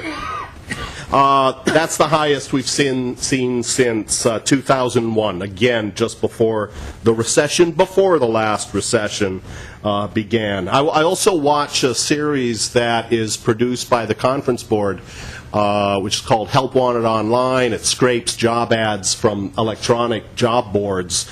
And very consistently over the last couple of years, Minnesota's been in the top 10, if not top 5, in terms of the number of unemployed individuals per vacancy. So one of the better states in terms of market conditions in that regard. And the Twin Cities area, until just the last couple months, was first or second in the nation by that measure. So looking at these very top-level numbers, we see that employment, unemployment, vacancies and layoffs are at or near pre-recessionary levels. But I do want to point out some underlying concerns that persist that are somewhat concealed by these top-level numbers, and those would include long-term unemployment, demographic disparities, and substantial underemployment. Long-term unemployment, if we define that as individuals that have been unemployed for 26 weeks or more, that's sort of typically the definition used, we still have 40,000 of our 146,000 or so unemployed individuals. About 28% of them are long-term unemployed. Now that's down from 38% in late 2011 when it peaked, but it's still clearly well above the previous peak of 21% that occurred during the previous recession, following the 2001 recession. So we have seen significant improvement, a drop in the number of individuals from over 75 to about 40,000 long-term unemployed. But it's still a relatively high number and certainly a high proportion of our total unemployment that falls into this category. Those individuals continue to face particular challenges in terms of reemployment. Improvement across subgroups within our population has been mixed. The unemployment rate for African Americans in Minnesota is still 15%. That's above the U.S. rate of 13.3% for African Americans and 3.5 times the rate for white Minnesotans. I only get the data from other states on an annual basis, so I don't have 2013 data yet. In 2012, the ratio of our black to white rate was 2.7. That was 9th worst in the nation. The year before, it was the worst in the nation at 3.8. We're back up to 3.5 now, so when other states' data come available, I'm afraid that we're going to backtrack there in terms of our relative standing across the states. You also see among the high unemployment groups here are our teenagers, 16 to 19-year-olds. I've separated them out in this chart because there's more going on here than just unemployment. In particular, among teens, labor force participation has steadily declined over the last decade and a half, really, falling to 45.6%. That's the blue line there in October. Along with their high unemployment rate, which stood at 15.3% in October, that translates into an employment population ratio, or the share of our teenagers that are actually working, of 38.5%. That's fewer than 2 in 5 of our teenagers are currently working. That compares to just over 60% at the end of the 1990s. So far fewer of our teenagers are able to experience work, both through high unemployment but also lower participation. Underemployment also persists. in the process of calculating employment numbers and unemployment numbers, it's a very black and white distinction. You are either working or you are unemployed or you're not considered to be in the labor force. Underemployment, though, manifests itself in many ways, and one of these that is most noticeable is the number of individuals that are working in part-time jobs, although they would prefer to work full-time. That's shown in the, is it purple? Mm-hmm. The top chunk there. I've also included there that small blue sliver is the number of what's called discouraged workers, people that are not working, want a job, but have given up looking and therefore sort of disqualify themselves from being officially unemployed by virtue of not being actively seeking work, and they're not doing so because they don't feel there are opportunities out there. And then the green is what are called other marginally attached. Those are people that also want to work but haven't looked because they have other impediments. They might be child care issues, transportation issues, health issues, that sort of thing. The point I want to make in this chart is that while the officially unemployed number has dropped by about 100,000 from its peak in mid-2009 to more recently, the number of underemployed individuals that are working part-time but want full-time work has only fallen 20,000 since it peaked in 2010.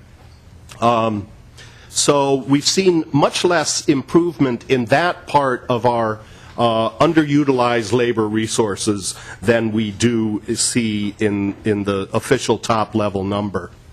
Another way in which underemployment manifests itself is through people taking jobs for which they're overqualified or overeducated for.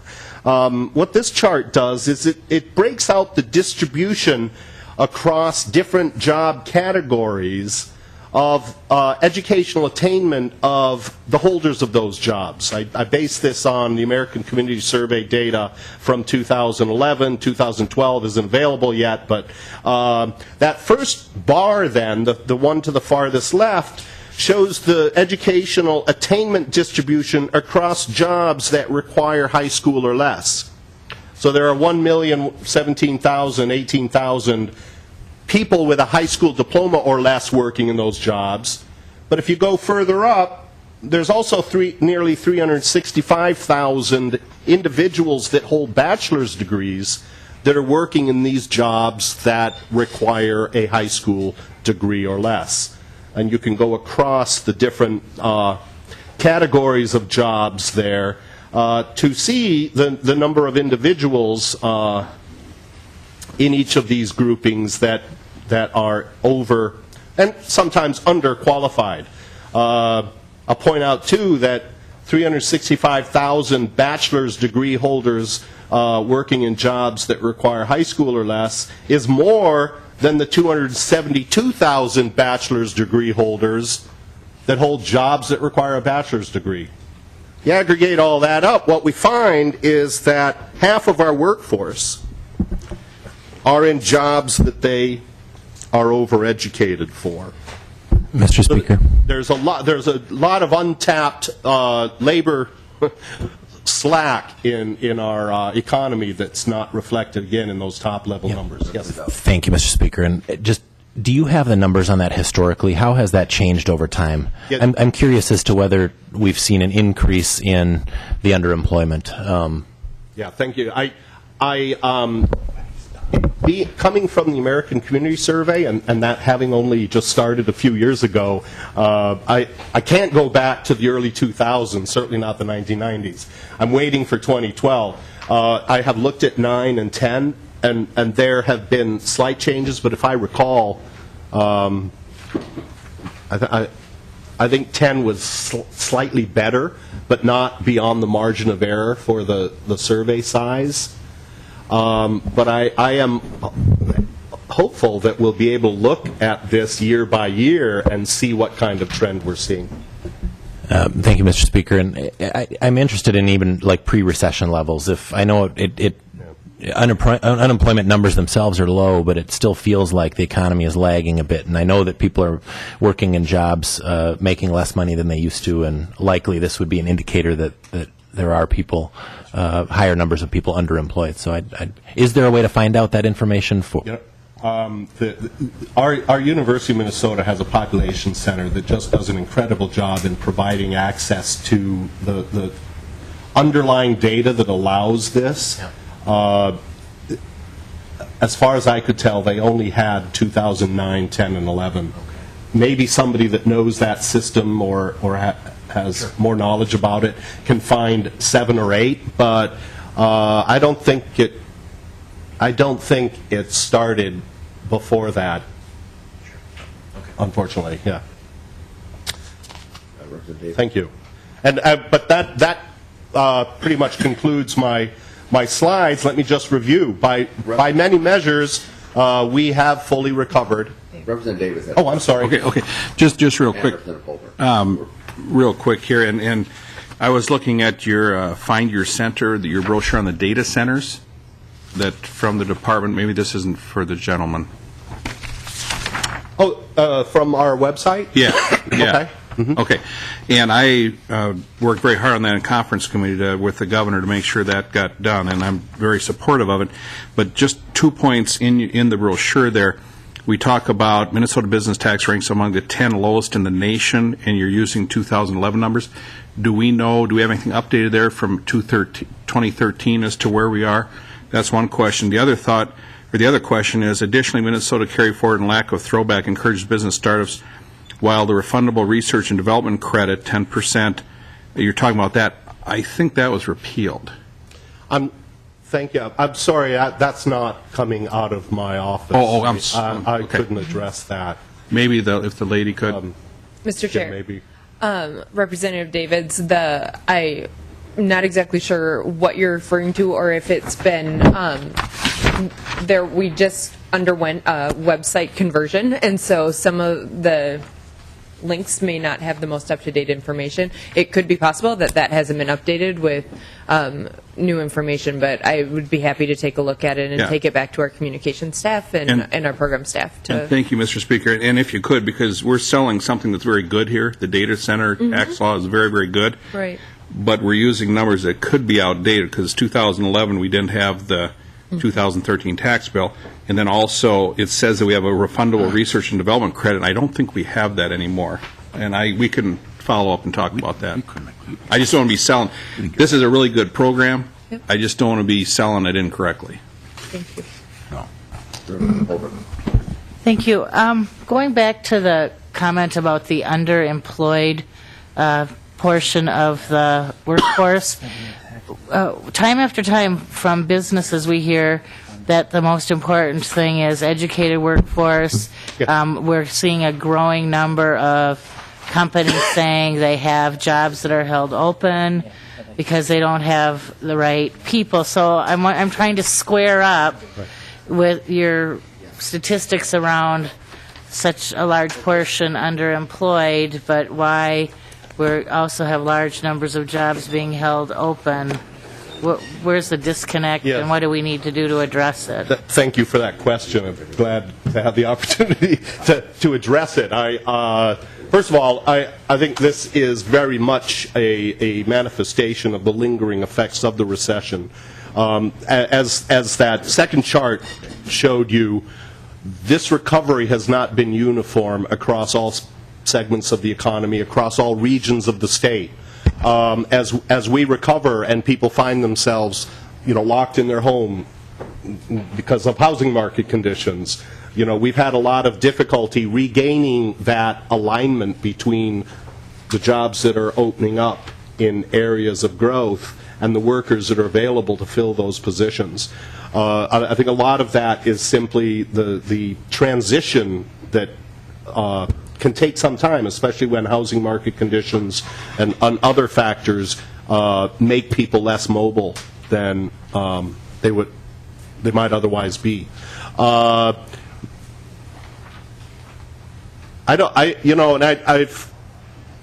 I don't mean to suggest that education is not important to our economic health. It is our number one comparative advantage relative to other states and most other countries in the world. But I think it's sort of like, saying that Adrian Peterson is too healthy for the way the Vikings are playing right now. That we don't want to say that we need less education because there are parts of the economy that are not operating at maximum efficiency or full capacity. We need to correct those situations so that we can bring our comparative advantage back into full play. But we certainly need to re-employ individuals in positions that are more suitable to their educational attainment. This question, has come up so many times that about 2 years ago we started doing a follow-up survey with employers that indicated that they had vacancies in areas that we most often hear as being prone to these difficulties in hiring. A lot of the production occupations like welders or CNC operators, nursing areas, and so on, STEM areas. And while we do find that a lot of employers perceive this to be a lack of skills, as we dig into these, we find that it's a much more nuanced problem, that there are a number of different factors that might create this kind of difficulty. Quite often, employers acknowledge that the wages that they can offer are not competitive. We found this a lot in nursing, where small clinics say, well, we can't offer the signing bonuses that a lot of the large health organizations can pay to attract experienced nurses. We find that a lot of employers do package together experience or educational requirements. Often use the example of an IT specialist with personality, people skills. That oftentimes, it's called the purple squirrel. People are looking for that purple squirrel that doesn't exist in many instances. I think, and I don't know how we might test this, but it's a new world in terms of matching job seekers to job openings when this is done electronically now, rather than typing out a resume on nice bonded paper and having an HR specialist at the other end read every last word and evaluate your application. Now we've got electronic mechanical algorithms that are matching keywords, and I know I experience that when I look at the resumes that I get from job postings within our agency. It's not a perfect system. In fact, I think it's fraught with difficulty. And one manifestation of that is that we might not be doing a good job the way we used to when, individuals self-selected jobs that they wanted to apply for, given what they knew about their abilities and interests, rather than just putting their resume on a job bank and letting the electronics do it for them. So, we found a lot of these different causes for these challenges. I think the data point out that it's certainly not the case that the overall level of our educational attainment is driving this difficulty. It may be that we don't need as many, Renaissance sports studies majors as we might have wanted or needed at one point in time, and we might need more of another. We need to develop ways of making our educational system more responsive, primarily in terms of recognizing where growing demand is and where shrinking demand is. Thank you. Okay. Do you want to just, did you want to go over your last slide, or did you cover those? I'm sorry. Well, it really was the interview stuff. I I guess, we did make a big thing, and I think it's worthy of making a big thing of the fact that we'd regained all those jobs we lost. There was 161,000 of them, and it was a big deal to get back to where we were. And when we get back to where our unemployment situation was, that will also be a sign of significant improvement. But there are these underlying challenges, and they have been greatly exacerbated by the recession and have not been cured by the recovery so far. So I wanted to just make that point. Thank you very much. Thank you very much for coming. Appreciate it. Thank you. Mr. Chair? Yes. There was one slide that investments in our competitiveness that was amongst some of the slides that it's on page 3. Mm-hmm. And I just wanted to get a professional's view, and probably there's never enough money, but do you know how we might stack up in terms of state investments towards competitiveness with other states? And if the answer is no, that's fine. I mean, this is probably not even a fair question. If you're asking about any instincts or anything like that, the relative value of these investments compared to others, maybe not so much. I mean, I happen to believe that in some cases we're in a free agency market, whether it's with Texas or anyone else, Iowa, that there are job incentive type states out there that we're competing with for bringing either growing jobs within our state or bringing jobs to our state. And we use these funds, I think, in various ways to encourage job growth and development. And the question then is, are we reasonably competitive, or are we on the low end, or are we, should we be proud of these numbers? And if you don't know the answer, that's fine. This is probably not a fair question. Mr. Chair, Yeah. Senator Senjum, that's not necessarily in Dr. Hines' labor market view, but I have some information on that. We haven't completed analysis after this session, and really across the nation, legislatures completed their work, but we know going into about a year ago, going into last session, when we were making the case to really recapitalize the MIF fund and make an investment in a new program with Job Creation Fund, that we were one of the lowest. Texas with a $200 million fund, Michigan with 50. We, without a dollar in MIF, we were at 0, and Job Z was sunsetting, and no Job Creation Fund. We really didn't have, we weren't at the table. And so now we are still in kind of a Minnesota tradition. We still look at these incentives in a very modest fashion, and so I don't have the new 50-state analysis as to where we were or where we are now. We were very low. Now we're in the game, and can compete along with our other factors that other testifiers talked about what companies look for. Thank you, Mr. Chair. Thank you. One more, then we do need to move on. Thank you, Mr. Speaker. One of the things that I think we've been waiting for has been unemployment numbers from September and October, and I know there was some discussion that they were delayed because of the shutdown. I know at this point now we're a month later, and I think most states have seen at least the September numbers out, and a lot of states have September and October out. No, they come out tomorrow. The BLS will release them on Friday. We always release them a day earlier, along with a handful of other states. But systems have been running as late as Monday to get the necessary data to states so that they can produce this. The U.S. came out for September. The U.S., the national data came out for September and October. So when will we see the September and October numbers? Tomorrow morning. All of them?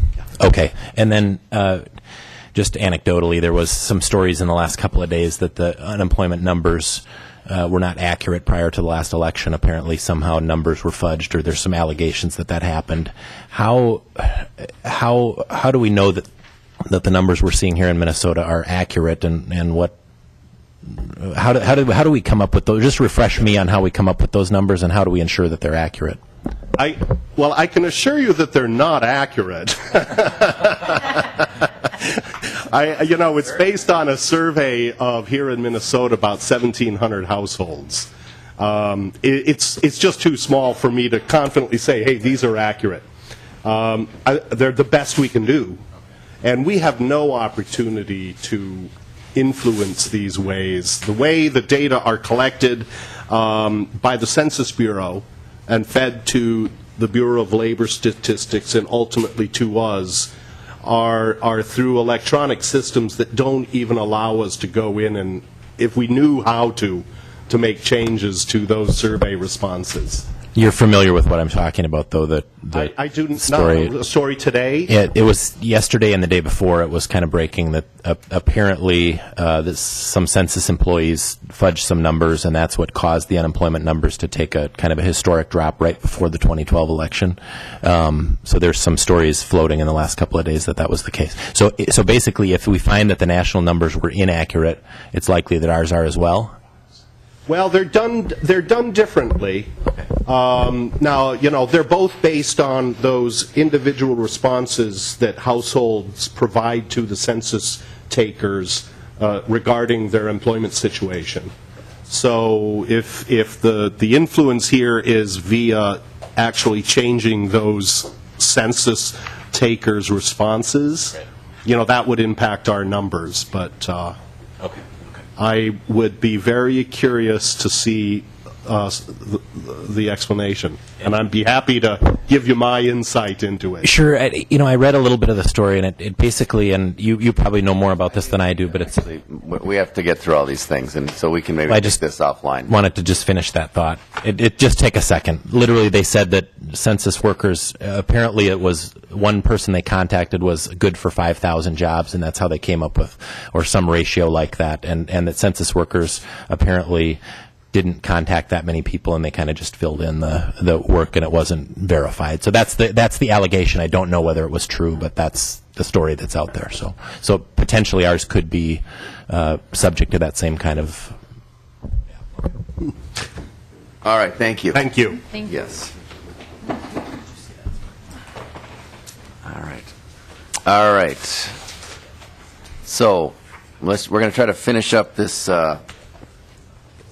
the recommendations, and then at December we'll collect this and have a final vote on it, and if the public wants to weigh in, they can. But we will do a draft of the whole set of recommendations. So we met, 10 days ago, 2 weeks ago, and went through the remaining numbers. I will say that anything that was reviewed by the Sunset Commission previously, we just decided we wouldn't review this time around because it had already gone through a review. So there's a number in this set of recommendations that fall into that category. So let's start with DHS, and it's 410. So keep that in mind as we're moving through this. A number of, obviously, as you can see from the sheet of these task force and work groups and DHS. I think the first one is the Medical Assistance Drug Formulary Committee. And we're asking for further review, partly because this committee expired under law. Welcome to the committee. Thank you, Mr. Chair. My name is Sarah Drake. I am a pharmacy program manager at Minnesota DHS. I've been with the department since early 2009, and every summer we followed the established process to post and fill the vacancies for our Drug Formulary Committee through the Secretary of State's open appointment process. And I'll be honest, this is the very first time I've heard that our Drug Formulary Committee has actually expired, so this comes as a bit of a surprise to me and to the rest of our pharmacy team at DHS. I will say that the Drug Formulary Committee is an integral part of our efforts to ensure that we're able to provide the best possible drug benefit for public program recipients at the best value to the taxpayer. Our Drug Formulary Committee does have a number of responsibilities that are outlined in 256B, .0625, and those responsibilities don't expire. For example, the statute requires that before we can place any drug on prior authorization, that drug needs to be reviewed by the Drug Formulary Committee. The Formulary Committee also advises us on the maintenance of our preferred drug list. The Formulary Committee is tasked with helping determine which over-the-counter drugs should be part of our drug benefit set. The Formulary Committee advises the department on which drugs should be considered specialty drugs and thus eligible for more aggressive reimbursement discounts. The Formulary also recommends the general criteria that we use for prior authorization for new drugs on the market and drugs for which there are generic equivalents available. And just even in the last year, the legislature authorized new language requiring the Drug Formulary Committee to advise the department on the selection of preferred diabetic testing supplies. So, at a high level, the Drug Formulary Committee really advises us on the purchasing of drugs and helps us make effective purchasing decisions. You want to keep it? Yes, we do. Representative Newman. Given the fact, Mr. Chairman, that DHS wants to keep it, it would seem to me maybe appropriate to the recommendation would be to send this issue back to HHS and let the correct committee make that call rather than us making it. Okay. That would be my thought, rather than us doing it, have HHS, which is the committee that has jurisdiction over the issue. Okay. I mean, the only other thing, we could do is, someone's going to have to act to bring it back to life, one way or the other, right? Yeah, and because it's expired. Okay. Because it's expired. Yes. And I think that would be HHS, that committee. Well, and just to be clear, all of these recommendations are going to have to go through the committees of their jurisdiction to look at anything, before they become law. Yes. Did you have something? Okay. I was just going to move that we keep it, but... Well, we can recommend that it I was trying to- resuscitate, but it will have to go to HHS. Are you comfortable with that? I would be more comfortable with HHS independently of this committee coming to the conclusion that they agree with DHS that it is needed. It's a very cursory explanation that we have just received, and for us to come to the conclusion, we agree, I don't know. I mean, I think that it would be more appropriate for HHS to handle it within their committee, given the fact that this has in fact expired. To me, that there's a distinction when we are dealing with a committee that has in fact expired because the previous legislature has set this deadline. Okay. Well, why don't we, I think we have the information we need right now, and we can kind of, as we put together a recommendation, we'll take it from there. All right. Thank you. The Medical Assistance Peer Advisory Task Force.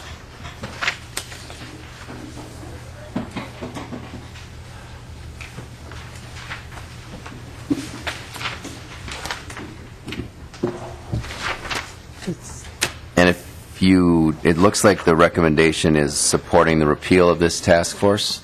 Mr. Chair, yes, that's correct. Okay. Does anybody have any questions on that one? Representative Laffotte. Thank you, Mr. Chair. And, I've heard a lot, I was so shocked a few years ago to look at the number of denials of care that were filed by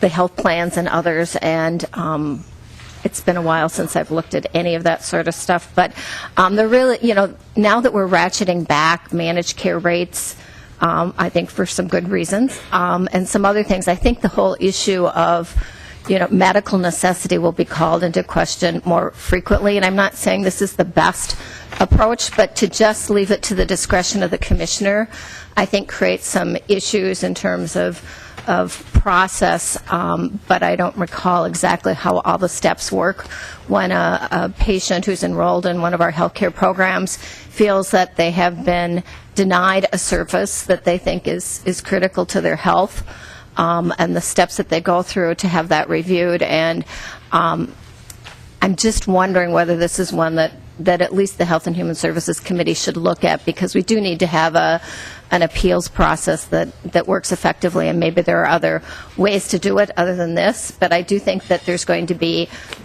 more pressure on this as healthcare financing gets squeezed more. Okay. Well, we can talk about that. I mean, again, especially if we recommend that something be repealed, that will clearly go to that committee to talk about it. But do you want to talk about why don't you talk about why you think it can sunset? Oh, thanks, Mr. Chair. My name is Julie Marquardt. I'm the Acting Director of Purchasing and Service Delivery at DHS. And I think, Vicki can probably, we've tried to resurrect the history of these committees, actually, because they, to our knowledge, have never existed in our time there. But to answer your question, so that says a lot, I guess.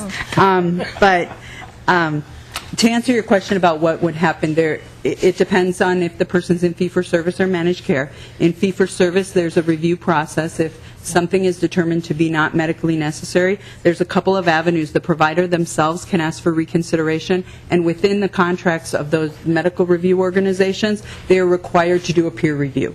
So somebody other than the original denier has to take a second look at that. Sometimes it's required to be a panel of persons, depending on the type of service. If it's managed care, they have a similar process that they must go through.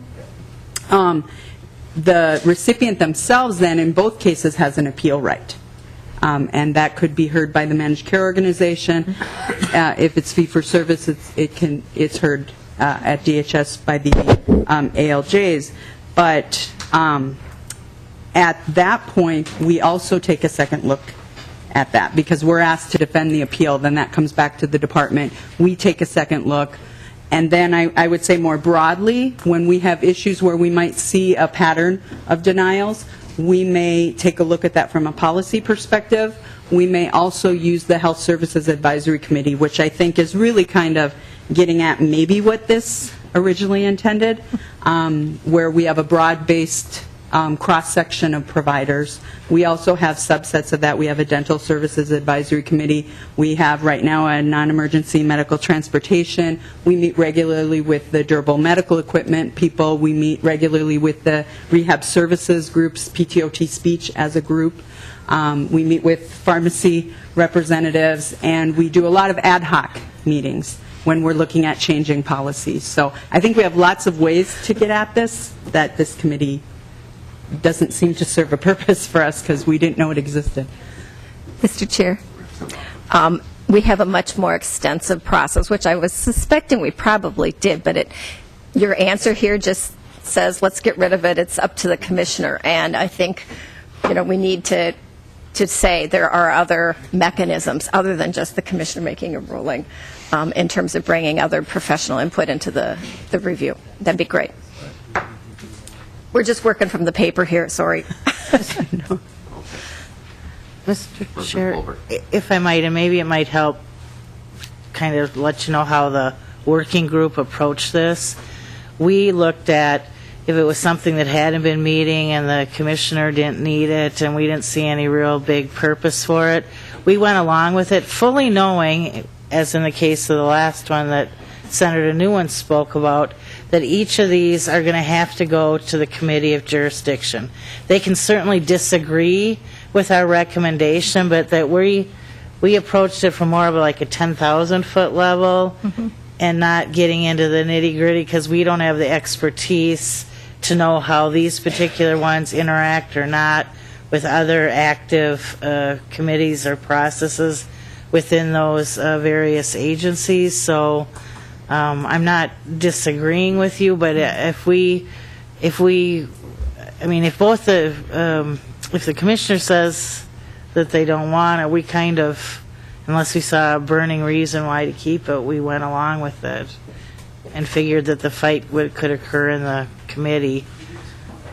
That's fair. And we'll make that clear as we present the recommendations too. I mean, that's a good point to keep in mind, what the scope of what we were looking at is. Yes. So, okay. So I think we perhaps want to recommend the repeal of this and then take it to the committee. Okay. So, and then the Vendor Advisory Task Force, I think also no longer need that as the recommendation. Why don't you explain a little bit about that? Mr. Chair and members, I'm Vicki Coonerth. I'm with the Office of Inspector General, and I'm responsible for a division of fraud investigators in the Medicaid program. And both these two task forces, the one we just discussed and this next one, both deal with the commissioners seeking advice around medical necessity. What's interesting about the placement of these task forces is they're both in paragraphs that deal exclusively with our fraud investigations, and that's why it was unusual. Medical necessity is rarely, although it does happen, a fraud investigation issue, because Julie Marquardt's division has established the policies, the benefit policies, and has these other resources. On a rare instance, particularly in a criminal investigation or when we are prosecuting a Medicaid provider, the Attorney General who is prosecuting may hire a specialist or a consultant on a medical necessity issue. But on a day-by-day basis, we also may consult with the medical review contract that the department has about a particular pattern of billing or something like that. But for the most part, it is extremely rare in our fraud and abuse investigations. And but similar to the previous conversation, we have these other resources. We have advisory committees in the department already set up, so we think this one could be deleted as well. Any other questions on that one? Yeah, thank you, Mr. Chairman. My question is, and again, we're going off of notes here, but the notes that we have is that this task force would be, called at the discretion of the commissioner. You're not currently meeting, but that you don't need the legislative authority or the statutory authority anymore, but you're recommending that we allow you to keep the statutory authority. And it sounds all very confusing to me. Either you need... They changed their mind on that. They're recommending it now be repealed. Oh, okay, all right. So now we're going to repeal this one? Yes. Okay, all right, then I got confused. The paper is confusing. Okay. Because I think that we're going to, as of now, they're recommending it be repealed. Okay, thank you. And so are we comfortable with that, everybody? Okay. Mm-hmm. Thank you. Services to persons with developmental or physical disabilities task force. And if anybody, quite frankly, if anybody sees any others on this list that the task force has recommended, or the small group recommended we keep, and want to do something different with it, you're certainly willing to pipe up on that too. Welcome. How are you? Very good. It's good to be here. I'm Alex Bartalik. I'm with the Department of Human Services, and I'm the Director of Disability Services. Now, this task force that's mentioned here is not one that's currently been meeting, but actually over the past year we've been talking about we think we're missing something. We have a number of work groups or advisory groups that are around specific topics. Redesigning PCA or working on quality that include a lot of stakeholders, including a lot of professionals that can meet during the workday, and where the people who use services are often kind of a lonely voice, and they're in a way trying to keep up with figuring out the system in order to contribute. And what we're seeing a sense with all the reforms going on is a place for people who use services just to talk to us about their lives and not have to understand and be involved in task forces and advisory committees that get so deep into topics, but just to be able to say, I don't understand my notices, or when I'm service planning, what does this mean, so that we can hear more of their experience with the system and be able to use that to better inform it. This has really come to light, not only in part of all the reform going on and realizing how difficult it is for people to understand all the moving pieces, but it really came to light during our Olmstead planning. When we went around the state and listened to people talk about what they would want in the service system, and they're just plain confused, and they feel really not able to speak very well on behalf of themselves. And I think as a system we could do a better job if there were some forums for them to be able to work differently with us. To be honest, I don't know if this will be a task force that we will set up in the next 2 months. We're right now meeting with different citizen groups and different groups of self-advocates and people who use services to find out from them what is the best way for us to meet with you. Is it forums? Is it surveys? Is it an advisory committee process?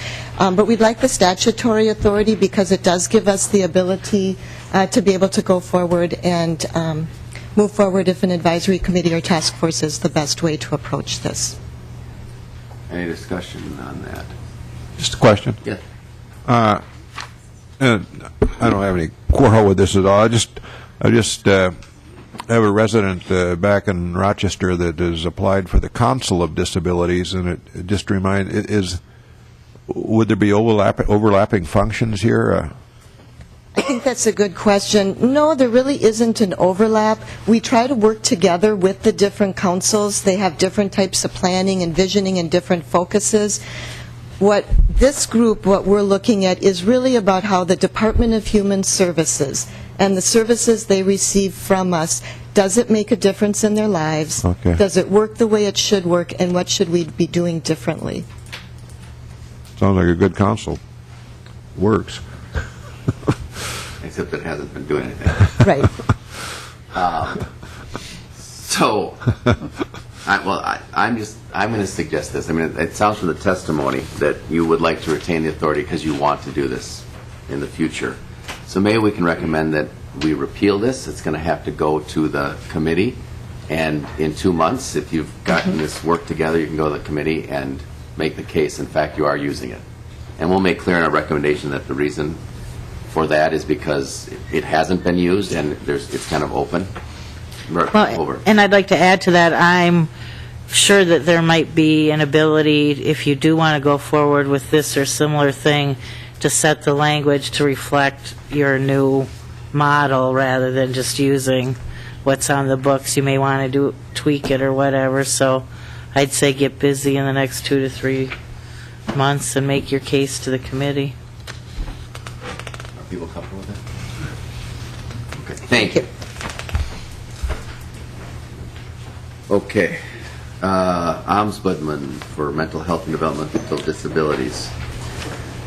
And this one, so this is tricky. I think it's here because it's kind of tricky language because the statute creates the ombudsperson. And then within the statute, there's this language creating this medical review subcommittee, and that's what I think we're particularly interested in. Welcome. Thank you, Mr. Is that right? I think that's what well, you can go ahead with that. Thank you, Mr. Chair and members of the committee. I'm going to try and be as brief as possible in deference to your time. We do have a 15-member advisory committee that is authorized with 5 members being appointed to serve on the medical review subcommittee. We couldn't do our job without that advisory committee, so the simple answer is we would really like to keep it. The average cost of running that advisory committee has been about $400 a year. We budget $1,500. None of our members they don't seek any reimbursements, they don't get a per diem, and we have forensic pathologists from the Hennepin County Medical Examiner's Office. We have doctors. We're hoping to get a nurse in our next round of appointments. And the only way to have credibility is to have professionals reviewing the work that our medical review unit does, and I think that it's critical. The rest of the advisory committee is important to us because it keeps us in touch with the real world. Okay, and I think the reason we asked for further review is because we didn't have the information that you just presented or the information that's in the packet when we took this one up, so we just didn't know one way or the other. So are people comfortable just keeping this one? Take care, dummy. Okay. Thank you. Sorry to drag you down. That's quite all right. Okay. Department of Health, the Health Care Reform Review Council. Boy, it's lots of old friends today. Okay. Welcome. Mr. Chair, Dave Greenman with the Department of Health, and I have Diane Rydrick with me, who is the Director of our Health Policy Division at the Department. Do you want to go ahead? Sure. Okay. Sure, Mr. Chair and members. As Dave said, I'm Diane Rydrick. I direct the Health Policy Division for MDH, and I'm here to speak to the Healthcare Reform Review Council. This is an advisory body that was established in 2008 as part of the state health reform activities. It met several times between 2008 and 2010. Members received updates on federal health reform implementation in those early stages, as well as on our statewide quality reporting, provider peer grouping, and healthcare homes initiatives. After 2010, the activities were really superseded when the Governor's Health Reform Task Force was established, and we went on to establish other advisory bodies that would give us more specific guidance on those individual programs. So we have a number of advisory bodies that give us direct and very useful input on each of those health reform initiatives under 62U and 256B. So the group has not met since the end of 2010, and we are recommending that it be allowed to sunset. Okay. Any discussion on that one? Okay. Do you want to go to the? Are you peer grouping too? Mm-hmm. Are you everything? I'm not everything. Okay. Why don't we do? I'm kind of everything. You're everything. Well, why don't we go to peer grouping, because it kind of falls within the same. That's maybe one of the examples of those smaller groups that you talked about. Okay. Sure, Mr. Chair. So this is, well, you guys can find it on your sheet there. It's on the next page. Yes, this is the Provider Peer Grouping Advisory Committee. This is a group that advises the department on a variety of issues related to developing and modifying and implementing the methodology that underlies our Provider Peer Grouping program. The group has met 3 times in 2012, has met twice so far this year, and we're madly searching for a date when about 20 people with busy schedules can get together between now and the end of the year. It has been providing very, very useful input to us since it was first convened. It's a broad group that includes providers, payers. Tell us what peer grouping is. Just. Certainly, Mr. Chair and members. The Provider Peer Grouping Initiative is part of, again, the 2008 health reform law. It's a process through which the department is working to develop an assessment of value of hospitals and clinics in the state, looking at cost and quality and patient experience that's provided in those organizations, and then publicly releasing that information so that providers and consumers and payers can have more transparency about quality and value in the state. The advisory committee includes a really broad range of stakeholders. It includes providers, payers, quality improvement organizations. There are researchers and academics on that group.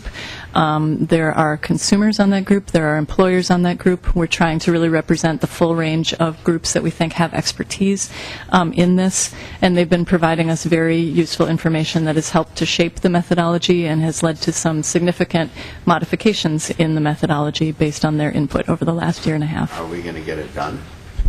Mr. And secondly, I think another question was, with federal health care reform, is this still, this is part of the 08 Minnesota reform, is this still important? Mr. Chair, yes, we are going to get it done, and I would argue that it's even more important probably in light of federal health reform activities. The legislature in 2008 was really forward-thinking in setting out these reforms, as you know, many of which laid the groundwork for federal reform, but in some ways went further in really making an effort around transparency and thinking about value in health care before that was really even on the radar, I would say, federally. There are not many states that are doing work like this, and it is really groundbreaking work. So we think it's as important, if not more important now than it was several years ago. Representative. Mr. Chairman, what, if any, out-of-pocket expenses or per diems are paid to the folks that are involved in this group? Yes, Mr. Chair and Representative, we do not pay any per diems or expenses for this group, and there was not a specific allocation for this group. So we fund its expenses, such as they are, just for meetings out of our programmatic budget. So, can we keep this one? Of course. Okay.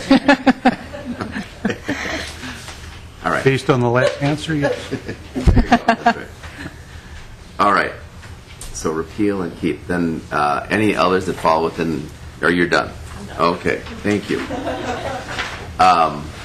you want to talk about the lab review? Sure. The environment. Okay. Joanne Bartkus, who's the director of our public health lab, is coming up. And one thing I wanted to mention in terms of a little bit of background on this particular advisory committee, The department is charged with accrediting environmental labs in the state, and part of the accreditation process is an assessment of the lab. Previously, the department had been doing the assessments in-house. In 2013, legislation was passed to direct the department to instead contract with other entities to identify approved entities to actually do the assessments themselves instead of having there'd be outside groups doing the assessments. And this advisory committee was formed for the purpose of reviewing the applicants to be the assessors and making recommendations to the commissioner. Okay, welcome. Thank you. I am Joanne Bartkus. I'm the director of the Public Health Laboratory, and Dave pretty much covered the background. We actually reduced our fees and enabled the labs to contract with third-party assessors, but we retain the ability to approve those assessors to make sure that they are actually qualified to do those assessments. So this committee was put into statute to help us choose these assessors and to actually, because it's a very, very new process, to allow the laboratories to participate in this process. So there's representatives from commercial labs, municipal laboratories, industry laboratories, non-governmental client, a variety of different participants. We have gone through the first round of RFPs for proposals for assessors. The committee has selected 11 individuals and 2 organizational assessors. We think that most of the activity is going to be in the first couple of years because this is a new process. I think the question is, why doesn't this sunset? Is this ongoing? I think we will continue to have new applicants for the assessors. The amount of activity might drop off, so we don't think it would be unreasonable to sunset this in, say, 5 years, 2018, something like that. There is an ongoing component, but again, we maybe could handle that in a different way if necessary. Senator Newman. Mr. Chairman, are there specific criteria the applicants have to meet, and if they meet it, then they are qualified, or is this system being applied in a more subjective manner? Mr. Chair and Senator, it's both, actually. There are criteria, and the review panel actually review the applications to make sure that the assessor qualifications are met. So, there are defined criteria, but sometimes the interpretation of the criteria can be somewhat subjective. So it's a little bit of each. It's kind of like reviewing college applications, I guess. Maybe not that subjective. I honestly can't remember why this is on the list.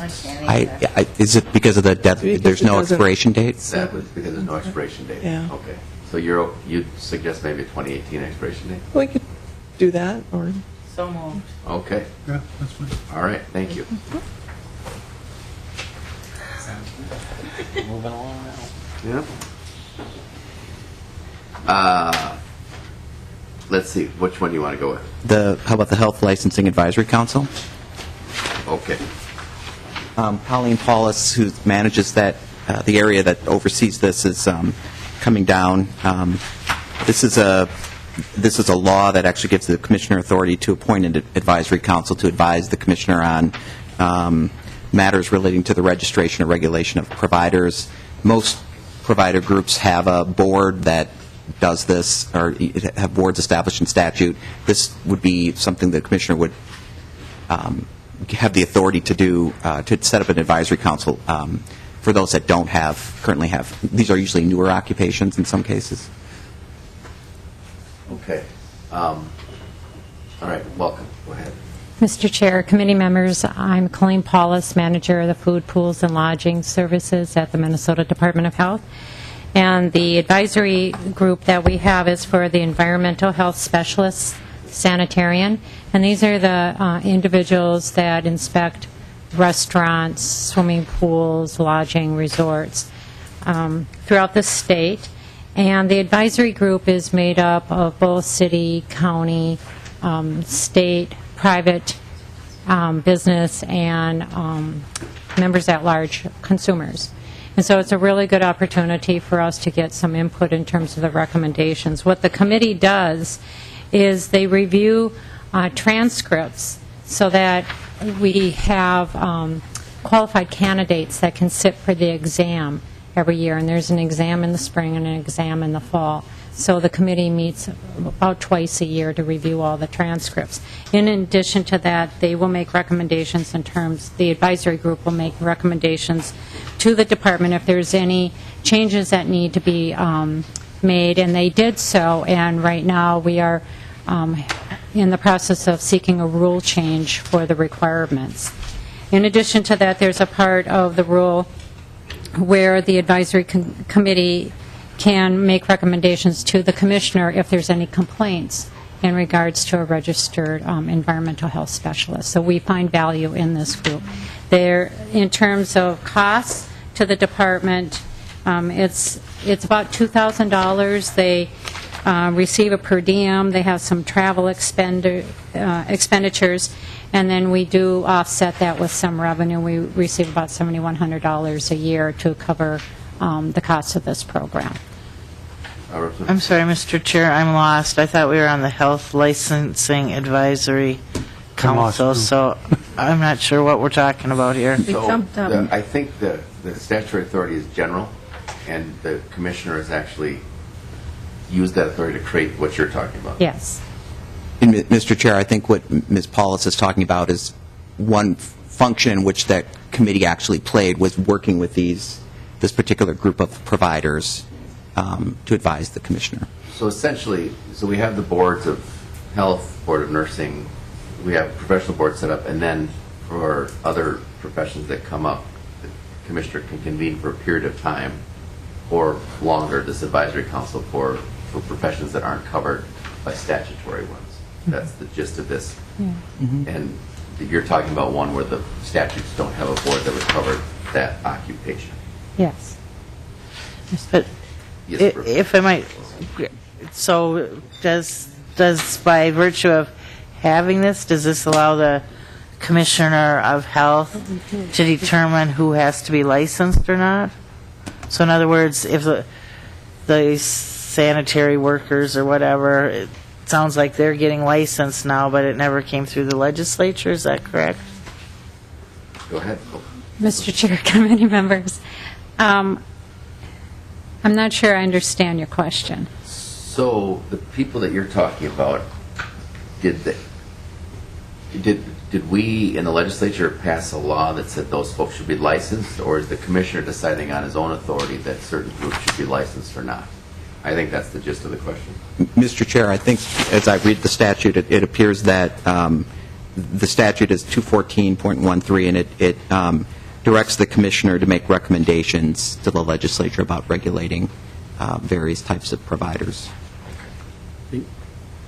Representative Carlson. Mr. Chairman, I think the history on that particular question goes back a long way, and we had a proliferation of groups that were coming forward for licensure, and there were decisions made. We passed a number of years an act that was known as the Health Care Credentialing Act, and I think that was later modified so that they were empowered to make recommendations if a group would be licensed. If they didn't need a full licensure, then they were either credentialed or, I forget the term that you just used.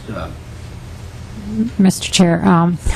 Chair, committee members, it's registration. Registration, Yes. whether they should be registered, credentialed, or a recommendation made to the legislature for licensure, which is the higher level, and I think it was to reduce, quite frankly, legislative workload and involvement in creating a proliferation of licensing boards.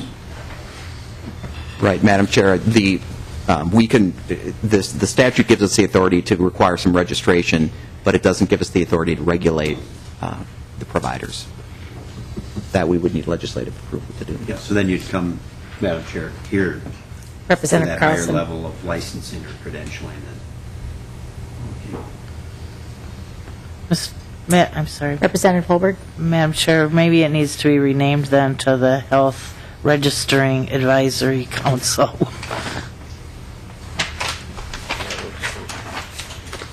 And so we should make that recommendation? No, I'm tired. Ensuring the humor. Madam Chair, so many of these things, looking at them, make no sense. I mean, so, but we're not going to fix the world today either, so. And so, Representative Holberg, do you have a recommendation?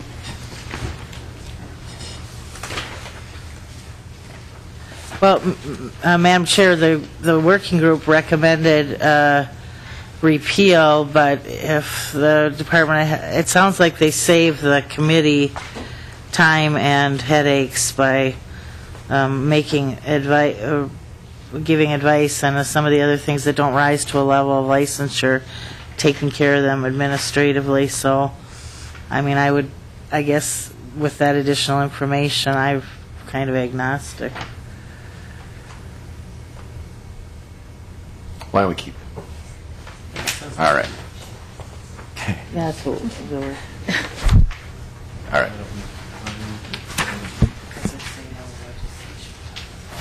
Yeah, and we could send it to the committee to take a look at without recommendation, maybe. How about that? All right. So, thank you very much. Do you want to do the water?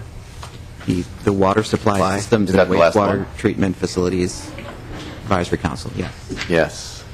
Bob Smood, who works in our environmental health area, is going to talk about that. We also have Kirk Kadelka from the MPCA here to.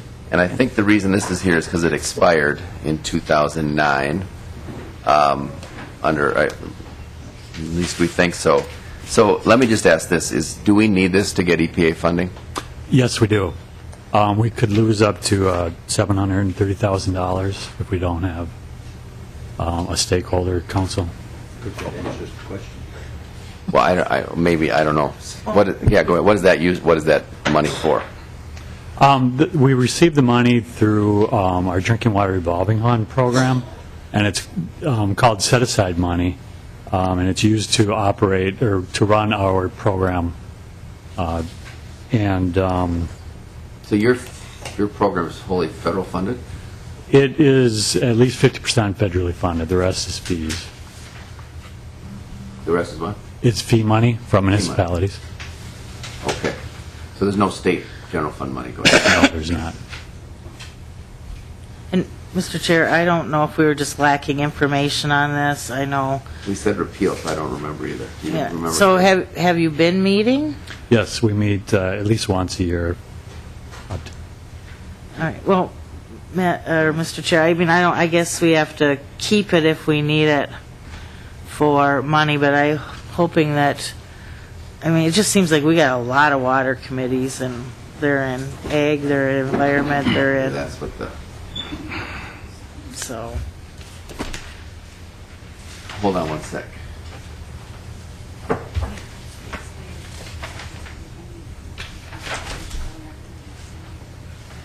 Okay, so it expired. We didn't know at the time we met that it was needed for EPA funding. That information wasn't with us. So I'm going to recommend that we keep it, but that, I mean, to your point about, well, that's actually a much bigger issue about the intersection of water in multiple agencies that I don't know we want to tackle at 10 to 5 today. Thank you for coming. All right. And good to see you, Dave. Thanks. Yes. And we have one more, I think, right? The Arts Board Advisory Committee. And I will say, and correct me if I'm wrong, I think one of the questions we have here is that we have 33 different advisory committees. So if you want to address that one. Sure, Mr. Speaker, members of the committee, I'm Sue Jens. I'm the Executive Director of the Minnesota State Arts Board. I was actually asked to respond to 10 questions. I won't. Sure, I'll touch lightly on just a couple of those. Okay. I thought it would be helpful just to give you a very brief overview of how we use advisory committees and why we have 33. I think that was the question. Our board is 11 members. They're they're appointed by the governor, approved by the Senate to represent the state of Minnesota. And grant making is our principal activity. We are charged in statute to receive requests for grants, loans, and other assistance, and we use advisory committees to help us decide which of those grant proposals to fund. Grant making is our central activity, and we really don't think we could do that without those advisory committees. The committees are not ongoing. They don't meet indefinitely. They each have a specific task, and once that task is completed, that particular committee ceases to exist. The number of committees varies based on the number of applications, and right now we're receiving about 1,300 applications per year. So that has a lot to do with the numbers.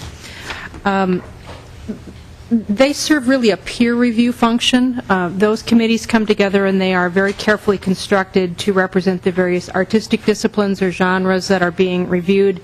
They're individuals who have expertise in managing nonprofits or in projects or have other kinds of skills that are related to the grant programs that they're reviewing.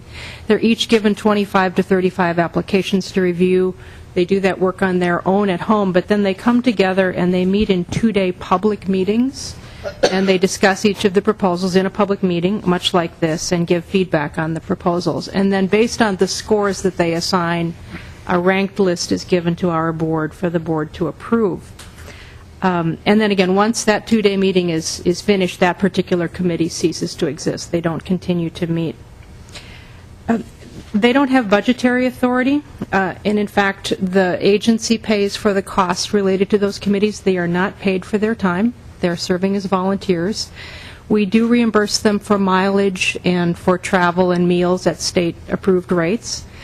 Our total appropriation in fiscal 2013 was $30,820,000. That's combined general fund and arts and cultural heritage fund dollars. The cost of our advisory committees in fiscal 13 was just over $61,000. So 0.2% of the total appropriation is being spent on those advisory committees. We think that's an efficient use of resources, but the real benefit is the public input. We have about 11,000 hours of public input when you think about all of their time added together. We also strive for demographic and geographic representation on those committees so that we are really trying to reflect the priorities and the interests of Minnesota. Each of the committees is about 7 to 10 members. And so as we think about what might we do differently or what might we do in another way, we could perhaps bring it all in and have it be staff-driven. We don't think that would be as rich a process because it doesn't involve the expertise and the opinions and the views of our stakeholders. It also wouldn't necessarily save money because of the workload. We expect that we would need to have some additional staffing. As far as whether we need to continue having those committees, we really do believe it's important to the richness of the work that we do. We think that anybody who comes to those public meetings sees a rigorous process, they see a thoughtful process, they see this one that's informed by people who know the business and know the priorities of the state. So we would hope that this committee would recommend that we continue to have the authority to appoint committees. The statute says that our board has the ability to determine which committees are essential to the performance of its responsibilities. We think that we have done that relatively well and hope that you will agree and would continue to allow us to do that. Thank you, Mr. Chair. Is there anything in the statutes concerning the Art Board Advisory Committee that would require the board to come back at any time in the future and provide status reports to the legislature or updates or anything of that nature, or is this something that just goes on ad infinitum? Mr. Chair? Senator Newman, the statute says that we have the authority to appoint advisory committees for a term of up to 4 years, and we actually don't. We don't allow anyone to serve more than 3 years on a particular committee, and that's indefinite. There is no sunset on that. We are required every year to provide a report to the legislature and to the governor on which individuals have served on those committees, where they live, and which conflicts of interest they have declared. So you do get an update from us on how many individuals and where they're from and which committees they've served on. Okay, thank you. Thank you, Mr. Chair. And I think, it's amazing that you can get this many people to volunteer and do it. Now that we have so much money going into the arts, I really do think we need to kind of look at whether or not we can grow these committees sufficiently to really deal with the volume of work and do it in a fair and equitable way. I've heard, I represent a high arts district area, and I've had people who say they think it's the best thing under the sun, and I've heard from others who feel like the person who was assigned to review them did not have the appropriate background, did not take the time to understand their application, and who felt like that there's starting to be rumblings, I will just say low rumblings, but about whether or not this really is as fair and open a process as we'd like. And I think just the amount of wonderful investment that the voters have made into this area makes it an area that I think we're just going to have to keep working with you on. But we definitely do want some outside input beyond the State Arts Board to help figure these things out. But so thank you for managing it, what you have. But let us know if you need some reinforcement. Okay. Any further discussion? Why don't we, I would suggest we keep this authority for them to allow them to do this. I think part of the question in the small group, though, was that these are focused on particular arts areas, and does it become incestuous? Right, I mean, that was, so you're recommending, to Diane's point, are people recommending their friends for money? And that's not an issue that's kind of within the purview of this committee necessarily, but I think it's kind of what was on our mind as we were looking at this. Well, and I think I'll just put my 2 cents worth in. I mean, I understand having separate committees for all these different types of art categories, if you will. But there's a part of me that believes that you might not have to have them so micromanaged down to the level that they are. But I've also served on the board of the Lakeville Area Arts Center for years, and we have a big art sale there, and artists have very particular feelings about their crafts and how they're evaluated, et cetera. And so I understand the conundrum that you're in, but I'd hope that the number of committees would be minimized to the extent possible. Okay, so we'll keep the authority and keep looking at this one, I guess. So I just want to point out that there's a couple of other repeal recommendations that we have. Thank you very much. Thank you. In here that we didn't go over because I think the department's on board, or it seemed fairly straightforward. I just want to raise that in case anybody wanted to question that. And I don't see any questions. So, thank you, everybody. We are adjourned.